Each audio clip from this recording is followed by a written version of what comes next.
ವಿಶ್ವಂಬವದ್ದರ್ಶನ ಶತ್ರುರ್ಮಿತ್ರಮಭೂದ್ಭವೋಪಿ ಯದಹಂ ಕಂಸೇನ ಸಂಪ್ರೇಷಿತ. ದೇವರೇ, ನಿನಗಿನ್ನ ಹೆಚ್ಚಿಂದೇನು ಹೇಳಬೇಕಪ್ಪ? ಎಲ್ಲವೂ ನಿನಗೆ ಗೊತ್ತಿರುವಂತಹದ್ದೇ. ಜಗತ್ತಿನ ಸರ್ವಾಂತರ್ಯಾಮಿ ನೀನು, ಎಲ್ಲವೂ ನಿನಗೆ ಗೊತ್ತಿದ್ದೇ ಇದೆ. ಅದು ಒಂದು ಮಾತ್ರ ನಾನು ಹೇಳ್ತೇನೆ. ವಸ್ತುತಃ ಕಂಸ ನಿನಗೂ ಶತ್ರು, ನಿನ್ನ ಶತ್ರುವಾದ್ರೆ ನನಗೂ ಶತ್ರುವೇ. ಅವನು ಕೆಟ್ಟವನಂತರ ನಾನು ಭಾವಿಸಿದ್ದೇನೆ.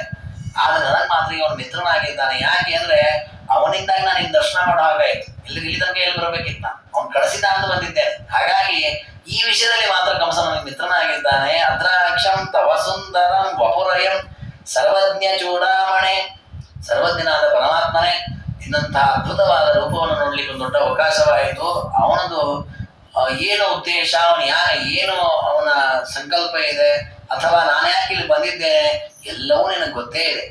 ಗೊತ್ತಿದ್ರೂ ಕೂಡ ವಿಡಂಬನಾಯಕ ಮಮ ಪ್ರತ್ಯುಕ್ತಿ ರೇತಾದೃಶಿ. ಲೋಕ ವಿಡಂಬನಕ್ಕಾಗಿ ನೀನು ಮತ್ತೊಬ್ಬರ ಹತ್ರ ಕೇಳ್ತೀಯ ಗೊತ್ತಿಲ್ಲದೆ. ಆಚಾರ್ಯದನ್ನ ತಾತ್ಪರ್ಯದಲ್ಲಿ ಹೇಳ್ತಾರೆ, ಅಜ್ಞವತ್ ಪ್ರಾಜ್ಞವತ್. ಪರಮಾತ್ಮ ಕೆಲವೊಮ್ಮೆ ತಾನು ಗೊತ್ತಿಲ್ಲದಿದ್ದವರಂತೆ 4 ಜನರು ಪ್ರಶ್ನೆ ಮಾಡ್ತಾನಂತೆ. ತನಗೆ ದುಃಖ ಆದಂತೆ ಅಳತಾನಂತೆ, ತನ್ನ ಅಂಗಗಳು ಊನಾಯಿತು ತೋರಿಸ್ತಾನಂತೆ. ಇಲ್ಲ, ದೇವರು ಲೋಕ ವಿಡಂಬನಕ್ಕೆ ಮಾಡೋದು. ದೇವರಿಗೆ ಹಾಗೆ ಯಾವುದೂ ಇಲ್ಲ. ದೇವರಿಗೆ ಅಜ್ಞಾನ ಇಲ್ಲ, ದುಃಖ ಇಲ್ಲ, ಭಯ ಇಲ್ಲ. ದೇವರ ಅಂಗಗಳು ಊನ ಆಗಲ್ಲ. ಈಗ ನಿತ್ಯ ಅವನು ಸರ್ವಜ್ಞ, ಅನಂತ ಗುಣ ಪರಿಪೂರ್ಣ, ಅಪರಾಕೃತ ರೂಪ. ಅವನಿಗೆ ಈ ದೇಹ ಲೋಕದ ಯಾವ ವಸ್ತುಗಳಿಂದ ಏನೂ ಆಗ್ಲಿಕ್ಕೆ ಸಾಧ್ಯ ಇಲ್ಲ. ನೋಡಿ, ಆ ಎತ್ತರದ ಜ್ಞಾನ ಇದೆ ಅಕ್ರೂರಿಗೆ. ಅದಕ್ಕಂತಾರೆ ನಿನಗೇನು ಗೊತ್ತಿಲ್ಲ, ಎಲ್ಲ ಗೊತ್ತಿದೆ. ಕಂಸ ಯಾಕೆ ನನ್ನನ್ನು ಕಳಿಸಿದ್ದಾನೆ ಗೊತ್ತಿದೆ, ನಾನು ಹೇಗೆ ಬಂದಿದ್ದೇನೆ ಅಂತ ಗೊತ್ತಿದೆ, ಕಂಸನ ಆಲೋಚನೆ ಏನಂತ ನಿಂಗೆ ಗೊತ್ತಿದೆ. ಆದ್ರೆ ಲೋಕ ವಿಡಂಬನಕ್ಕಾಗಿ ನೀನು ಪ್ರಶ್ನೆ ಕೇಳ್ತಾ ಇದ್ದರೆ ನಾನು ಉತ್ತರವನ್ನು ಹೇಳ್ತಾ ಇದ್ದೇನೆ. ಕಂಸ ಒಂದು ಬಿಲ್ಲು ಹಬ್ಬವನ್ನ ಮಾಡಬೇಕು ಅಂತ ಹೊರಟಿದ್ದಾನೆ. ತೇ ವಿಪ್ರಿಯಂ ಕರ್ತುಂ ವಾಂಛತಿ ತೇನ ಮಾತುಲಮಹಂ ಸಾರ್ಥಂ ವಿಧಾತುಂ ಭವಾನ್. ಅವನು ಆ ಒಂದು ಕಾರ್ಯದ ಮೂಲಕ ನಿನಗೆ ತೊಂದರೆಯನ್ನು ಕೊಡಬೇಕು, ನಿನ್ನನ್ನು ಪೀಡಿಸಬೇಕು ಅಂತ ಸಂಕಲ್ಪ ಮಾಡಿದ್ದಾನೆ. ಅದಕ್ಕೆ ನಾನು ನಿನ್ನನ್ನು ಪ್ರಾರ್ಥನೆ ಮಾಡ್ತಾ ಇದ್ದೇನೆ, ಸ್ವಾಮಿ ನೀನು ಬರಬೇಕು. ನಾನು ಕಂಸನ ಕಡೆಯಿಂದ ಬಂದಿದ್ದಕ್ಕೆ ಬಾ ಅಂತ ಅಷ್ಟನ್ನೇ ಆಹ್ವಾನ ಕೊಡ್ತೀನಿ. ಮುಂದಿನ ನನ್ನ ವಾಕ್ಯ ಅಂತಾರೆ ಅಕ್ರೂರು. ಏನು ಬಂದೇನು ಮಾಡಬೇಕು?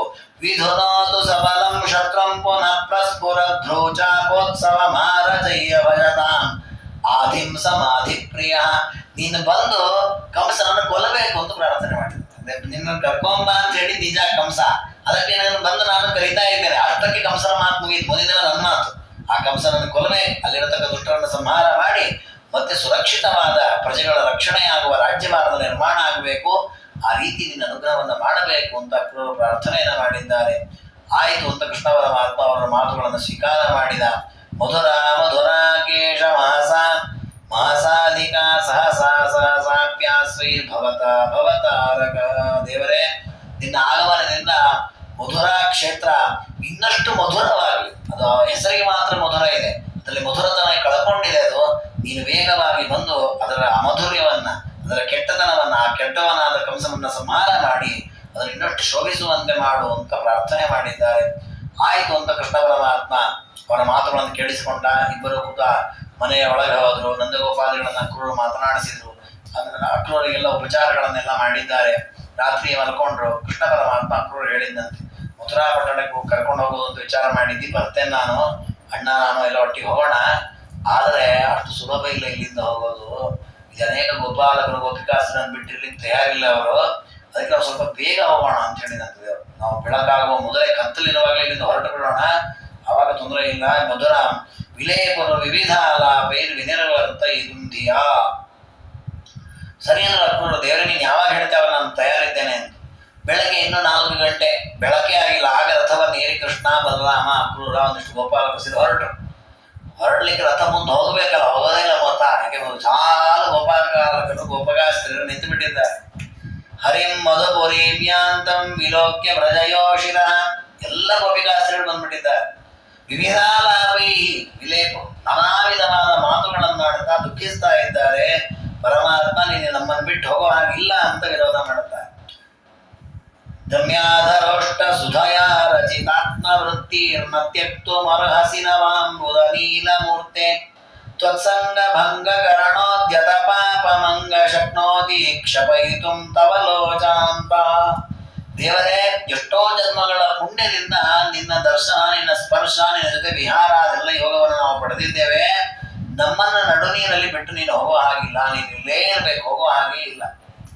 ಅಲ್ಲ, ನಾವು ಯಾಕೆ ಕೃಷ್ಣನ ವಿಯೋಗ ಆಗ್ತಾ ಇದ್ದೇನೆ? ಏನೋ ಪಾಪ ಮಾಡಿದ್ದೇವೆ, ಪಾಪದಿಂದಾಗಿ ನಮ್ಮನ್ನು ಬಿಟ್ಟು ನೀ ಹೋಗ್ತಿ ಅಂತ ಅನ್ನೋದಾದ್ರೆ ಒಂದು ಬಾರಿ ನಮ್ಮನ್ನು ನೋಡು. ನೀನು ನೋಡಿಬಿಟ್ರೆ ಎಲ್ಲ ಪಾಪ ಓಡಿ ಹೋಗುತ್ತೆ. ತತ್ಸಂಗ ಭಂಗ ಕರಣೋದ್ಯತ ಪಾಪಮಂಗ ಶಕ್ನೋತಿ ಕ್ಷಪಯಿತುಂ ತವ ಲೋಚನ ಅಂತ. ನಿನ್ನ ಸಂಘ, ನಿನ್ನ ಜೊತೆ ವಿಹಾರ, ನಿನ್ನ ಜೊತೆ ಕ್ರೀಡೆ, ನಿನ್ನ ದರ್ಶನ, ನಿನ್ನ ಆರಾಧನೆ, ದೇವರ ಜೊತೆಯ ಒಡನಾಟಕ್ಕೆ ವಿರೋಧವಾಗದೆ ಪಾಪ. ಪಾಪದಿಂದ ದೇವರಿಂದ ನಮಗೆ ವಿಯೋಗವಾಗತ್ತೆ. ಅಂತಹ ಪಾಪ ನಮ್ಮಲ್ಲಿ ಇದೆ, ಅದಕ್ಕೆ ನೀನು ಹೊರಟದ್ದು ಅಂತ ಆದ್ರೆ ಒಂದು ಬಾರಿ ನಮ್ಮ ಮೇಲೆ ನಿನ್ನ ಕರುಣಾದೃಷ್ಟಿಯನ್ನ ಬೀರು, ಎಲ್ಲ ಪಾಪಗಳು ನಾಶವಾಗುತ್ತೆ. ಹಾಗೆ ನೀ ಎಲ್ಲೂ ಹೋಗ್ಬೇಡಿ, ಇಲ್ಲೇ ಇರಬೇಕು ಅಂತ ಆಟ ಹಿಡಿದಿದ್ದ. ಯಾ ಸಂತ್ವಾಂ ಸಮಾಲೋಕ್ಯ ನ ಪ್ರಾಣೋಪಿ ಆಸತಿ. ಎಷ್ಟರ ಮಟ್ಟ ಹೇಳ್ತಾರೆ ಗೋಪಿಕಾಸ್ತ್ರೀ ಕೃಷ್ಣ ಪರಮಾತ್ಮ, ನೀನ್ ಇಲ್ಲಿಂದ ಹೊರಟ್ರೆ ನಿನ್ ಜೊತೆಗೆ ನಮ್ಮ ಪ್ರಾಣಗಳು ನಿನ್ ಜೊತೆಗೆ ಹೋಗ್ಬಿಡುತ್ತೆ ಅನ್ನೋದು. ಅಷ್ಟು ಆ ಗೋಪಿಕಾಸ್ತ್ರೀ ಕೃಷ್ಣನ ಮೇಲೆ ಪ್ರೀತಿ. ಕಿಮು ದುರಿತಮಕಾರಿ ಏನ ಕಂಸ ಪ್ರಕಟಿತ ಕಾರಮುಖ ಸಂಭ್ರಮೇ ಶರಾಣ ವಿಧಿ ರಕೃತ ಪದಂ ವಿವೇಕಹೀನೋ ಮೃದುಲ ಕಲೇವರ ಮಸ್ಮದೀಯ ಮಾನವು. ಆ ಗೋಪಿಕಾಸ್ತ್ರೀ ಅಂದಂತೆ ಆ ಕಂಸ ಏನೋ ಬಿಲ್ಲು ಹಬ್ಬ ಮಾಡ್ತಾ ಇದ್ದಾನಂತೆ. ಆ ಕಂಸ ಅವನು ಇಟ್ಟಿರೋ ಬಿಲ್ಲು ಅವೆರಡು ಸಾಯೋ ಮೊದಲು ನಾವು ಸತ್ತು ಹೋಗ್ತೇವೋ ಏನೋ ಅನ್ಕೊಂಡ್ರಂತ. ಯಾಕಂದ್ರೆ ಕೃಷ್ಣನ ವಿಯೋಗದಿಂದ ಒಂದು ಕ್ಷಣವೂ ಬದುಕಲಿಕ್ಕೆ ನಮ್ಮಿಂದ ಆಗೋದಿಲ್ಲ. ಬಹುಶಃ ಬ್ರಹ್ಮದೇವರಿ ನಮ್ಮ ಹಣೆಗೆ ಈ ರೀತಿ ಬರೆದಿದ್ದಾನೋ ಏನೋ. ಅಹೋ ವಿಧೆ ತ್ವಜಸಾತಿ ತೃಪ್ತ ಯದೂದ್ವ ಆಲಿಂಗನ ಲುಬ್ಧ ಚಿತ್ತ. ಎಂತಹ ಒಂದು ಸೌಭಾಗ್ಯವನ್ನ ಕರುಣಿಸಿದ್ದಿ ಅಂತ ನಾವು ಸಂತೋಷ ಪಡ್ತಾ ಇದ್ವಿ, ಅಷ್ಟರಲ್ಲಿ ಆ ಕೃಷ್ಣನ ವಿಯೋಗವನ್ನು ಉಂಟು ಮಾಡ್ತಾ ಇದ್ದೀಯಲ್ಲ ಅಂತ ಬ್ರಹ್ಮದೇವರನ್ನ ಬೈಕೊಳ್ತಾ ಇದ್ದಾರೆ. ಈಗ ಅಷ್ಟು ವೇದನೆ ಆಗ್ತಾ ಇದೆ. ಮೃತ್ಯೋಯಂ ಕಿಮು ಸಂತನೋತು ಸಪರಂ ಪ್ರತ್ಯರ್ಥಿ ಭೂತ ಸದಾ ಕಂಸಸ್ತದ್ಧನುರುತ್ಸವೋಸ್ತು ನಿಯತೋ ಭಗ್ನಂಚ ಭೂಯಾದ್ಧನು ಯೋಸ್ಮತ್ರಾಣ ಸಮಂ ವಿಯೋಜಯತಿ ಸ್ಮೇರಾನನಂ ಶ್ರೀಪತಿಂ ತಂ ಪ್ರಾಣೇನ ವಿಯೋಜಯತ್ವಿತಮಿದಂ ದೇವೋಸ್ಮದೀಯೋ ವಿಭು. ಆದ್ರೆ ಕೃಷ್ಣ ಪರಮಾತ್ಮ ಹೊರಡಬೇಕು ಅಂತ ಸಂಕಲ್ಪ ಮಾಡೇ ಬಿಟ್ಟಿದ್ದಾನೆ. ರಥದಲ್ಲಿ ಕೂತು ಬಿಟ್ಟಿದ್ದಾನೆ. ಗೋಪಿಕಾಸ್ತ್ರೀಗೆ ಸಿಟ್ಟು ಬಂದು ಬೈತಾ ತಮ್ಮನ್ ಬೈಕೊಂಡು ಅವನು ಬೈಕೊಂಡು ಬ್ರಹ್ಮನ ಕಡೆ ಕಂಸನನ್ನು ಬೈತಾ ಇದ್ದಾರಂತೆ. ಕೃತ್ಯೋಯಂ ಕಿಮು ಸಂತನೋದು ಸವರಂ ಪ್ರತ್ಯರ್ಥಿ ಭೂತಸ್ತಮ. ಶತ್ರುವಿನಂತೆ ಈ ಅಕ್ರೂರನ್ನು ಕಳಿಸಿಕೊಟ್ಟಿದ್ದಾನೆ. ಯಾರು ಅಕ್ರೂರ ಸುಮ್ಮನೆ ಹೆಸರಿಟ್ಟಿದ್ದಾನೆ, ಕ್ರೂರ ಅಂದ್ಬಿಟ್ರಂತ. ಇವನು ಅಕ್ರೂರಲ್ಲ, ಇವನು ಕ್ರೂರಿ ಆಗಿದ್ದಾನೆ ನಮಗೆ. ಇವನನ್ನು ಕಳಿಸಿದ್ದಾನಲ್ಲ ಕಂಸ, ಅವನ ಉತ್ಸವ ಹಾಳಾಗಿ ಹೋಗ್ಲಿ ಅಂತ ಶಾಪ ಹಾಕಿದ್ದ. ಉತ್ಸವ ವಸ್ತುನಿಯಾತೋ ಭಗ್ನಂಚ ಭೂಯಾತನು. ಅವನ ಧನಸ್ಸು ಮುಡಿದು ಹೋಗ್ಲಿ, ಅವನ ಉತ್ಸವ ಹಾಳಾಗಿ ಹೋಗ್ಲಿ, ಅವನ ಪ್ರಾಣವೇ ಹೋಗ್ಲಿ ಅಂತ ಕಂಸನಿಗೆ ಶಾಪ. ಅದಕ್ಕೆ ರಾಜನಂತಾರೆ, ಕಂಸನನ್ನ ಕೃಷ್ಣ ಕೊಲ್ಲುವ ಮೊದಲೇ ಗೋಪಿಕಾಸ್ತ್ರೀ ಕೊಂದ್ಬಿಟ್ಟಿದ್ರು ಅಂತ, ಶಾಪ ಹಾಕಿ ಕೊಂದ್ಬಿಟ್ರಂತ. ಅಂದ್ರೆ ಅಷ್ಟೋ ಇಷ್ಟ ಬಂದ್ಬಿಟ್ಟಿದೆ, ನಮ್ಮ ಕೃಷ್ಣವನ್ನು ಕೊಲ್ಲಿ ಅಂತ ಶಾಪ ಹಾಕಿದ್ದಾರೆ. ಘಟಯ ಘಟಕನೋ ಚೇನ್ನಸ್ತವೈವೋಪಸರ್ಗಂ. ಕೃಷ್ಣ ಪರಮಾತ್ಮ ನಮ್ಮನ್ನು ಬಿಡಬೇಡ, ನೀನು ಅನುಗ್ರಹ ಮಾಡಿತು ಒಂದೊಂದು ಕ್ಷಣದ ಜೊತೆ ಕಳೆದದ್ದನ್ನು ನಾವು ಮರೆಯಲಾರೆ ಸ್ವಾಮಿ, ಇಲ್ಲೇ ಇರೋದು. ಅನೇಕ ರೀತಿಯಲ್ಲಿ ಸ್ತೋತ್ರವನ್ನ ಮಾಡ್ತಾರೆ, ಪ್ರಾರ್ಥನೆ ಮಾಡುತ್ತಾರೆ, ಪರಮಾತ್ಮ ಅವರನ್ನು ಸಮಾಧಾನ ಮಾಡುತ್ತಾರೆ. ಇತಿ ವಿರಹಜ ಭೀತ್ಯಾ ವೇಪಮಾನ ಕೃಶಾಂಗೀರ್ಗಲಿತ ಬಲಯಹಾರ ಚಿತ್ರಲೇಖ್ಯಾನುಸಾರ ಮುರಭಿದ ಅಮೃತ ಕಲ್ಪೈ ಪ್ರೀಣಯನ್ ಪ್ರೇಮವಾಕಿ ಸಕರುಣಮ ಸಕೃತ್ತ ವೀಕ್ಷಮಾಣ ಪ್ರವಸ್ತೆ. ಅವರಿಗೆಲ್ಲ ಸಮಾಧಾನ ಮಾಡಿದ್ದಾನೆ. ಹಾಗೆಲ್ಲ ನೀವು ಅಳಬಾರದು, ದುಃಖಿಸಬಾರದು. ಕೆಲವು ಕಾರ್ಯಗಳನ್ನ ಮಾಡಬೇಕಾದ ನಮ್ಮ ಕರ್ತವ್ಯ. ಕಂಸ ಪಾಪ ನಮ್ಮ ಮಾವ ಪ್ರೀತಿಯಿಂದ ಹೇಳಿ ಕಳುಹಿಸಿದ್ದಾನೆ, ಹಾಗೆ ಉತ್ಸವ ನೋಡಿ ಬರ್ತೇನೆ, ನಾನು ನಿಮಗೆಲ್ಲ ಅನುಗ್ರಹ ಮಾಡುತ್ತೇನೆ, ಚಿಂತೆ ಮಾಡಬೇಡಿ ಅಂತ ಅವನ್ನೆಲ್ಲ ಸಮಾಧಾನ ಮಾಡಿ ಪರಮಾತ್ಮ ತನ್ನದಲ್ಲಿ ಕುಳಿತಿರ್ಕೊಂಡಿದ್ದಾನೆ. ಅದರಲ್ಲಿ ಕುಳಿತುಕೊಂಡು ಅವರೆಲ್ಲ ಬೇಡ ಬೇಡ ಅಂತ ಕೃಷ್ಣನನ್ನ ಭಕ್ತಿಯಿಂದ ಕೂಗಿ ಕರಿತಾ ಇದ್ದಾರೆ. ಅವರೆಲ್ಲ ಅನುಗ್ರಹವನ್ನ ಮಾಡ್ತಾ ಅವರ ಕಡೆ ಕಣ್ಣನ್ನು ಹಾಕ್ತಾ ಹಾಗೇ ರಥದಲ್ಲಿ ಪರಮಾತ್ಮ ಪ್ರಯಾಣವನ್ನು ಮಾಡ್ತಾ ಇದ್ದಾನೆ. ಪಾದಸ್ಪರ್ಶ ಕರಗ್ರಹ ಪ್ರಿಯತಮಾಂಗಾಶ್ಲೇಷ ಕೇಶಗ್ರಹ ಪ್ರೇಕ್ಷಾಧಕರಣೋಪರ ಸ್ಥಿತಿ ಮಿತೋ ಮುಷ್ಟ್ಯಾದಿ ದುಷ್ಟೇರದೆ ಗೋಪೀನಾಂಕುಜ ಕುಂಭಮರ್ದನ ಕೃತ ಮಲ್ಲೇಂದ್ರ ವಿದ್ಯಾರ್ಜಿತ ಏನೇ ಬಾಧನ ವೈಖರಿ ಸಜಗದಂ ತ್ಯಾಸ್ತಕ್ತು ಇಷ್ಟೇ ಪ್ರಭು. ಪರಮಾತ್ಮ ಅವನ ಸ್ಪರ್ಶ ಮಾಡಿದ ಯೋಗ ಇದೆ ಈ ಗೋಪಿಕಾಸ್ತ್ರೀದು. ಪರಮಾತ್ಮನ ಪಾದ ಸ್ಪರ್ಶವಾಗಿದೆ, ಕೈ ಸ್ಪರ್ಶವಾಗಿದೆ, ಆಲಿಂಗನವಾಗಿದೆ, ಕೂದಲಲ್ಲಿ ಹೂವನ್ನು ಮೂಡಿಸಿದ್ದಾನೆ, ಅವರನ್ನ ಎತ್ಕೊಂಡು ತಿರುಗಿದ್ದಾನೆ. ಹೀಗೆ ನಾನಾ ರೀತಿಯ ಆನಂದದಿಂದ ಸಂತೋಷವನ್ನು ಕೊಂಡಿದ್ದಾನೆ ಪರಮಾತ್ಮ. ಅಂತಹ ಕೃಷ್ಣನನ್ನು ಬರುತ್ತಿರ್ಲಿಕ್ಕೆ ಒಂದು ಕ್ಷಣವೂ ಸಹಿಸಲಿಕ್ಕೆ ಅವರು ಸಮರ್ಥರಲ್ಲ, ಬಹಳ ದುಃಖಪಟ್ಟಿದ್ದಾರೆ. ಜಗಾಮ ಶೌರ್ಯರ್ನ ವಿಜೇತು ಕಾಮೋ ನಿವಾರ್ಯಮಾಣೋಪಿ ನಿವರ್ತದೆ ಸ್ಮ. ಅವ್ರು ಎಷ್ಟು ರೀತಿಯಲ್ಲಿ ಪರಮಾತ್ಮನನ್ನ ಪ್ರೀತಿಯ ಮಾತುಗಳನ್ನಾಡ್ತಾನೆ, ನಾನು ಬಿಡ್ಲಿಕ್ಕೆ ಸಾಧ್ಯವೇ ಇಲ್ಲ ಅಂತ ಭಾವನಾತ್ಮಕವಾಗಿ ಎಷ್ಟು ಮಾತುಗಳನ್ನಾಡಿದ್ರು ಕೃಷ್ಣ ಪರಮಾತ್ಮ ಅವರನ್ನ ಸಮಾಧಾನ ಮಾಡಿ ಅವರಲ್ಲೇ ನಿಲ್ಲಿಸಿ ತಾನು ಹೊರಟೇನ. ಅಯ್ಯೋ ಪಾಪ ಎಷ್ಟು ದುಃಖ ಪಡ್ತಾರಲ್ಲ ಅಂತ ತನ್ನ ಪ್ರಯಾಣವನ್ನು ಕ್ಯಾನ್ಸಲ್ ಮಾಡಿ ನಿಂತು ಬಿಡೋದು ಆ ಕೆಲಸ ಮಾಡಲಿಲ್ಲ. ಯಾಕೆ ಅಂದ್ರೆ ರಿಪೂನ್ ಜಿಘಾಂಸು, ದೇವರ ಅವತಾರ ಮಾಡಿದ್ದು ದುಷ್ಟರ ಸಂಹಾರಕ್ಕಾಗಿ. ಜಾತಃ ಕಂಸವಧಾರ್ಥಾಯ ಭೂಭಾರೋ ತಾರಮಾಯ. ದೇವರದನ್ನ ಗೀತೆಯಲ್ಲೂ ಹೇಳಿದ್ದಾನೆ, ಯಾವಾಗ ದುಷ್ಟರು ಭೂಮಿಯಲ್ಲಿ ಹೆಚ್ಚಾಗ್ತಾರೋ ಆಗ ಸಜ್ಜನರ ರಕ್ಷಣೆಗಾಗಿ ಪರಿತ್ರಾಣಾಯ ಸಾಧೂನಾ ವಿನಾಶಾಯ ದುಷ್ಕೃತ. ಅಂದ್ರೆ ನೋಡಿ, ದೇವರು ಯಾವ ವ್ಯಾಮೋಹಕ್ಕೂ ಒಳಗಾಗಲ್ಲ, ಅವನಿಗೆ ಯಾವ ಬಂಧನವೂ ಇಲ್ಲ, ಯಾವ ಪಾಪವೂ ಇಲ್ಲ. ಯಾಕೆ ಅಂದ್ರೆ ಅವನು ಕೇವಲ ತನ್ನ ಸಂಕಲ್ಪದಂತೆ ನಡೀತಾನೆ. ನೋಡಿ, ನಾವು ಕೂಡ ನಮ್ಮ ಒಂದು ಪ್ಲಾನ್ ಪ್ರಕಾರ ಏನೋ ಮಾಡ್ತಾ ಇರ್ತೇವೆ, ಅದಕ್ಕನುಗುಣವಾಗಿ ಯಾವುದೋ ಒಂದು 4 ಸಂಘವಾಗತ್ತೆ, ವ್ಯವಹಾರಗಳಾಗತ್ತೆ, ಹೊಸ ಪ್ರಪಂಚ ಶುರು ಆಗತ್ತೆ. ಶುರು ಆದ್ರೆ ಎಷ್ಟು ವ್ಯಾಮೋಹಿತರಾಗ್ತೇವೆ ಅಂತಂದ್ರೆ ಅದನ್ನ ಬಿಟ್ಟು ಹೊರಗೆ ಬರ್ಲಿಕ್ಕೆ ನಮಗಾಗಲ್ಲ. ನೋಡಿ, ಕೃಷ್ಣನಿಗೂ ನಮಗಿರೋ ವ್ಯತ್ಯಾಸ, ಅವನ ಜಗತ್ತಿನ ಸ್ವಾಮಿ ದೇವರು ಅದೆಲ್ಲ ಚಿಂತನೆ ಇರಲಿ, ಆದ್ರೆ ಆ ದೇವತ್ವ ಅವನಲ್ಲಿ ಹೇಗಿದೆ ಅಂತ ನಾವು ಕಾಣುವ ಒಂದು ಬಗೆ ಇದು. ನಾವು ನೋಡಿ, ಯಾವುದೋ ಒಂದು ಊರಿನಲ್ಲಿ ಕೆಲಸ ಮಾಡ್ತಾ ಇರ್ತೇವೆ, 2 ವರ್ಷ ಅಂತ ಅಲ್ಲಿ ಏನೋ ನಮಗೆ ಕೆಲಸಕ್ಕಲ್ಲಿ ಹೋಗಿರ್ತೇವೆ, ಅದನ್ನ ಮತ್ತೊಂದು 2 ವರ್ಷ ಎಲ್ಲ ಹೋಗ್ತೇವೆ. ಆ 2 ವರ್ಷ ಇರುವಾಗ ಅಲ್ಲಿರುವ ಒಡನ ಜನ್ಮ ಸವಾಲದೆಲ್ಲ ಆಗಿ ಯಾಕೆ ಹೋಗ್ಬೇಕು, ಇಲ್ಲೇ ಬಿಟ್ಟರೆ ಬರುತ್ತಲ್ಲ ಅಂತ ಅನ್ಸುತ್ತೆ ನಮಗೆ. ಆದ್ರೆ ಕೃಷ್ಣ ಪರಮಾತ್ಮ 7-8 ವರ್ಷಗಳಿಂದ ಗೋಪಿಕಾಸ್ತ್ರೀಯರಿಗೆ ವಿಹಾರಾದಿಗಳನ್ನ ಮಾಡಿದ. ಯಾರೊಬ್ಬರು ಕೃಷ್ಣನಿಗೆ ಒಂದು ಏಟು ಹೊಡೆದವರಲ್ಲ, ಬೈದವರಲ್ಲ, ಅಷ್ಟು ಪ್ರೀತಿ ಮಾಡ್ತಾ ಇದ್ರು. ಅಷ್ಟೆಲ್ಲರೂ ಅಡ್ಡಗಟ್ಟಿ ರಥವನ್ನು ಮುಂದೆ ಹೋಗ್ಲಿಕ್ಕೆ ಬಿಡದಂತೆ ವಿರೋಧ ಮಾಡಿದ್ರು ಕೂಡ ಯಾರ ಮಾತನ್ನು ಕೇಳಿದ್ರೆ ಕೃಷ್ಣ ಹೊರಟಿದ್ದಾನೆ. ಅಂದ್ರೆ ಕೃಷ್ಣ ಪರಮಾತ್ಮ ನಿರ್ವಿಕಾರ ಸ್ವರೂಪ. ಯಾರೋ ಅತಿಯಾದ ಪ್ರೀತಿ ಮಾಡಿರೋ, ಕಾಮನೆ ಮಾಡಿರೋದು ಅವ್ರ ಮೇಲೆ ಅಮೋಹಕ್ಕೊಳಗಾಗೋದು, ದ್ವೇಷ ಮಾಡಿರೋದು ಅವ್ರ ಮೇಲೆ ಸಿಟ್ಟು ಮಾಡೋದು, ಅದು ಯಾವುದಿಲ್ಲ ದೇವರಲ್ಲಿ. ಅವರಲ್ಲಿ ತಕ್ಕ ಫಲವನ್ನ ಕೊಡ್ತಾನೆ, ತನ್ನ ಸಂಕಲ್ಪದಂತೆ ಜಗತ್ತಿನ ಎಲ್ಲ ಕಾರ್ಯಗಳನ್ನು ನಿರ್ವಹಿಸ್ತಾನೆ. ಆ ರೀತಿಯಲ್ಲಿ ಪರಮಾತ್ಮ ಹೊರಟಿದ್ದಾನೆ. ಇದನ್ನ ರಥದಲ್ಲಿ ಹೋಗಿದ್ದನ್ನು ನೋಡ್ತಾನೆ ಅಂತಿದ್ದಾರೆ. ಏನ್ ಮಾಡ್ಲಿಕ್ಕಾಗ ಕೃಷ್ಣನೇ ಸಮಾಧಾನ ಮಾಡಿ ಹೊರಟಿದ್ದಾನೆ. ರಮಣಂ ವ್ರಜಂತಂ ವ್ರಜಸ್ತ್ರೀಯಂತಂ ಪರಿತೋನುಜನ್ಮ. ಆ ರಥ ವೇಗವಾಗಿ, ಕುದುರೆ ಕಟ್ಟಿದ ರಥ ವೇಗವಾಗಿ ಅಕ್ರೂರು ಓಡಿಸ್ಕೊಂಡು ಹೋದ್ರು. ಇವರೇ ಹಿಂದೆ ಓಡ್ತಾ ಇದ್ದಾರೆ ಗೋಪಿಕಾಸ್ತ್ರೀ. ಎಷ್ಟು ಓಡ್ಲಿಕ್ಕೆ ಸಾಧ್ಯ ಇದೆ, ಕುದುರೆ ವೇಗವಾಗಿ ಓಡ್ತಾ ಇದೆ. ದೃಗಶ್ವ ಭಾಜ ದೃಢ ಭಕ್ತಿ ದಾಮ್ನ ಮನೋರಥೇನ ಮಲ ಬುದ್ಧಿ ಯಂತ್ರ. ರಾಜರಂತಾರೆ, ಅಲ್ಲಿ ಆದ್ರೆ ರಥ ಇತ್ತು, ಕುದುರೆ ಇತ್ತು, ಓಡಿಸ್ಲಿಕ್ಕೆ ಅಕ್ರೂರು ಇದ್ರು, ಹೋಯ್ತು. ಇವರತ್ರ ರಥ ಇದೆ, ಇವರತ್ರ ಇದೆ ಅಂತಾರೆ ರಾಜರು. ಕಣ್ಣುಗಳೇ ಕುದುರೆಯಂತೆ, ಕುದುರೆಯಂತೆ ಕಣ್ಣುಗಳನ್ನೆರಡು ಕಣ್ಣುಗಳನ್ನ ಕುದುರೆಯನ್ನು ಮಾಡಿಕೊಂಡು ಹೋಗ್ತಾ ಇರುವ ರಥ. ಯಾವುದು ರಥ? ಯಾವುದು? ಮನೋರಥೇನ, ಮನಸ್ಸೇ ಒಂದು ರಥ. ಆ ರಥವನ್ನ ಕುತ್ಕೊಂಡು ಹೋಗ್ತಾ ಇದೆ ಆತ್ಮ, ಆ ಗೋಪಿಕಾಸ್ತ್ರೀಯರ ಆತ್ಮ. ಹಗ್ಗ ಯಾವುದು? ದೃಢ ಭಕ್ತಿ ಧಾಮ. ಇಲ್ಲಿ ಕಟ್ಟಿದಾಗ ಯಾರು ಭಕ್ತಿ, ಆ ಪರಮಾತ್ಮನ ಮೇಲೆ ಪ್ರೀತಿ ಇದೆ. ಆ ಪ್ರೀತಿಯಿಂದ ತಮ್ಮ ದೇಹದಿಂದ ಕೃಷ್ಣನ ಹಿಂಬಾಲಿಸ್ಕೊಂಡು ಹೋಗುವ ಪ್ರಯತ್ನವನ್ನ ಮಾಡಿದ್ರು, ಆದ್ರೂ ಆಗ್ಲಿಲ್ಲ. ಸರಿ, ಒಂದು ಸ್ವಲ್ಪ ದೂರ ಹೋದ್ರಲ್ಲಿ ನಿಂತ್ಕೊಂಡು ನೋಡ್ತಾ ಇದ್ದಾರೆ. ಹೋಯ್ತು ರಥ ಹೋಗಿ ರಥದ ಚಕ್ರಗಳನ್ನ ತಿರುಗಿದ್ರಿಂದ ಅದರ ಮೇಲಿದ್ದ ಧೂಳಿಯೂ ಕೆಳಗೆ ಇಳಿತಂತೆ, ಹಾರಿದ ಧೂಳಿಗಳು ಕೂಡ. ನಿಂತ್ಕೊಂಡು ನೋಡ್ತಾನೆ ಅಂತ ಕೃಷ್ಣ. ಹೊತ್ತು ತಿರುಗಿ ಬರ್ಬೋದೋ ಏನೋ, ನಮ್ಮ ಮೇಲಿನ ಪ್ರೀತಿಯಿಂದ ವಾಪಸ್ ರಥವನ್ನು ತಿರುಗಿಸ್ಬೋದೇನೋ, ನಿಲ್ಲಿಸ್ಬೋದೇನೋ, ಎಷ್ಟು ಆಲೋಚನೆ. ಕೃಷ್ಣಾಗೆ ಅದೃಶ್ಯಮಸೀವ ವಿಚಿತ್ರ ರೂಪಂ. ಆ ಗೋಪಿಕಾಸ್ತ್ರೀಯರ ವೇದನೆಯನ್ನು ಭಾಗವತ ವರ್ಣನೆ ಮಾಡುವಾಗ ನಿಜವಾಗಿ ಒಳು ಬರುತ್ತೆ. ಬಟ್ ಆದ್ರೆ ಕೃಷ್ಣ ಪರಮಾತ್ಮನ ದೇವತ್ವವನ್ನು ಚಿಂತನೆ ಮಾಡಿದಾಗ ಯಾರಿಗೆ ಅಳು ಬಂದ್ರೇನು, ಯಾರಿಗೆ ನಗು ಬಂದ್ರೇನು, ಅವನು ಯಾವ ಕಾಲಕ್ಕೆ ಯಾರಿಗೆ ಎಷ್ಟು ಕೊಡಬೇಕು ಅಷ್ಟೇ ಕೊಡ್ತಾರೆ. ಅಲ್ಲಿ ಯಾವ ವ್ಯತ್ಯಾಸ ಮಾಡೋದು. ಅದಕ್ಕೆ ಆಮೇಲೆ ಕಾರಣವನ್ನು ಕೊಡ್ತಾರೆ. ಯಾಕೆ ಹಾಗೆ ಮಾಡಿದ ದೇವರು ಅಂದ್ರೆ, ಆ ಗೋಪಿಕಾಸ್ತ್ರೀಗೆ ಸ್ವಲ್ಪ ಅಹಂಕಾರ ಇತ್ತು. ದೇವರು ನಮ್ಮಿಂದ ಸುಖವಾಗಿದ್ದಾನೆ, ನಮ್ಮಿಂದ ಆನಂದ ಪಡ್ತಾನ, ಅವನು ನಮ್ಮಿಂದ ಅವನಿಗೆ ಸಂತೋಷ ಇದೆ ಅಂತ ತಿಳ್ಕೊಂಡ್ಬಿಟ್ಟಿದ್ರು. ದೇವರನ್ನು ತೋರಿಸ್ಲಿಕ್ಕೆ ನಾನು ಯಾರಿಂದಲೂ ಸಂತೋಷ ಪಡೋಣ, ನಾನು ಸ್ವಯಂ ಸ್ವತಂತ್ರ, ನಾನು ಸ್ವರಮಾಡ, ನನ್ನಲ್ಲೇ ನನಗೆ ಆನಂದ ಇದೆ, ನಾನು ಮತ್ತೊಬ್ಬರಿಂದ ಆನಂದವನ್ನು ಪಡೋದು ಬೇಕಾಗಿಲ್ಲ, ನಿಮಗೆ ನನ್ನಿಂದ ಆನಂದ ಇದೆ, ನಿಮ್ಗೆ ಮನವರಿಕೆ ಆಗಲಿ ಅಂತ ಪರಮಾತ್ಮ ಆಗಿ ಬಿಟ್ಟು ಹೋಗಿದ್ದಾನೆ. ಪುಣ್ಯಕ್ಷೇತ್ರ ನಿವಾಸಿನಾಂ ಸ್ವಯಮಲ ಜ್ಞಾನಾನುರಕ್ತಾತ್ಮನಾಂ ಪಾರಂಪರ್ಯ ಸಮಾಗತಂ ಪ್ರಭುಮಪಿ ಶ್ರೀಕೃಷ್ಣ ಪಕ್ಷಾಪ್ರಿಯಂ ದೂರೇಣೋತ್ಸೃಜತಾಂ ಸುಶಾಂತ ಮನಸಾಂ ತೀರ್ಥಾಟನಂ ಕುರ್ವತಾಂ ವೇದ್ಯಂ ಹೃದ್ಯಮ ಪಶ್ಯತಂ ಮುನಿಹರೇ ರೂಪಂ ಶ್ವಫಲ್ಕಾತ್ಮಜಃ. ಆ ಅಕ್ರೂರ ರಥವನ್ನ ಪ್ರಯಾಣ ಮಾಡಿಸ್ತಾ ಕರ್ಕೊಂಡು ಬರ್ತಾ ಇದ್ದಾರೆ. ಬರ್ತಾ ಕಂಸನ ಊರಿಗೆ ಬರ್ಬೇಕು ಅವ್ರು, ಮಥುರಾ ಪಟ್ಟಣಕ್ಕೆ. ಬರುವಾಗ ಮಧ್ಯಾಹ್ನ ಆಯ್ತು. ದಾರಿಯ ಮಧ್ಯದಲ್ಲಿ ಮಧ್ಯಾಹ್ನ ಬಿಸಿಲು ಬರ್ತಾ ಇದೆ, 11:30 ಆಗ್ತಾ ಇದೆ. ರಥವನ್ನು ನಿಲ್ಲಿಸಿದಂತೆ ಯಮುನಾ ನದಿ ಸಕ್ಕಿದ್ದು, ಯಮುನಾ ನದಿ ತೀರದಲ್ಲಿ ರಥವನ್ನು ನಿಲ್ಲಿಸಿದ್ರು. ಯಾಕೆ ಅಂದ್ರೆ ಮಧ್ಯಾಹ್ನದ ಸಂಧ್ಯಾವಂದನೆ ಮಾಡಬೇಕು, ರಥವನ್ನು ನಿಲ್ಲಿಸಿದ್ರು.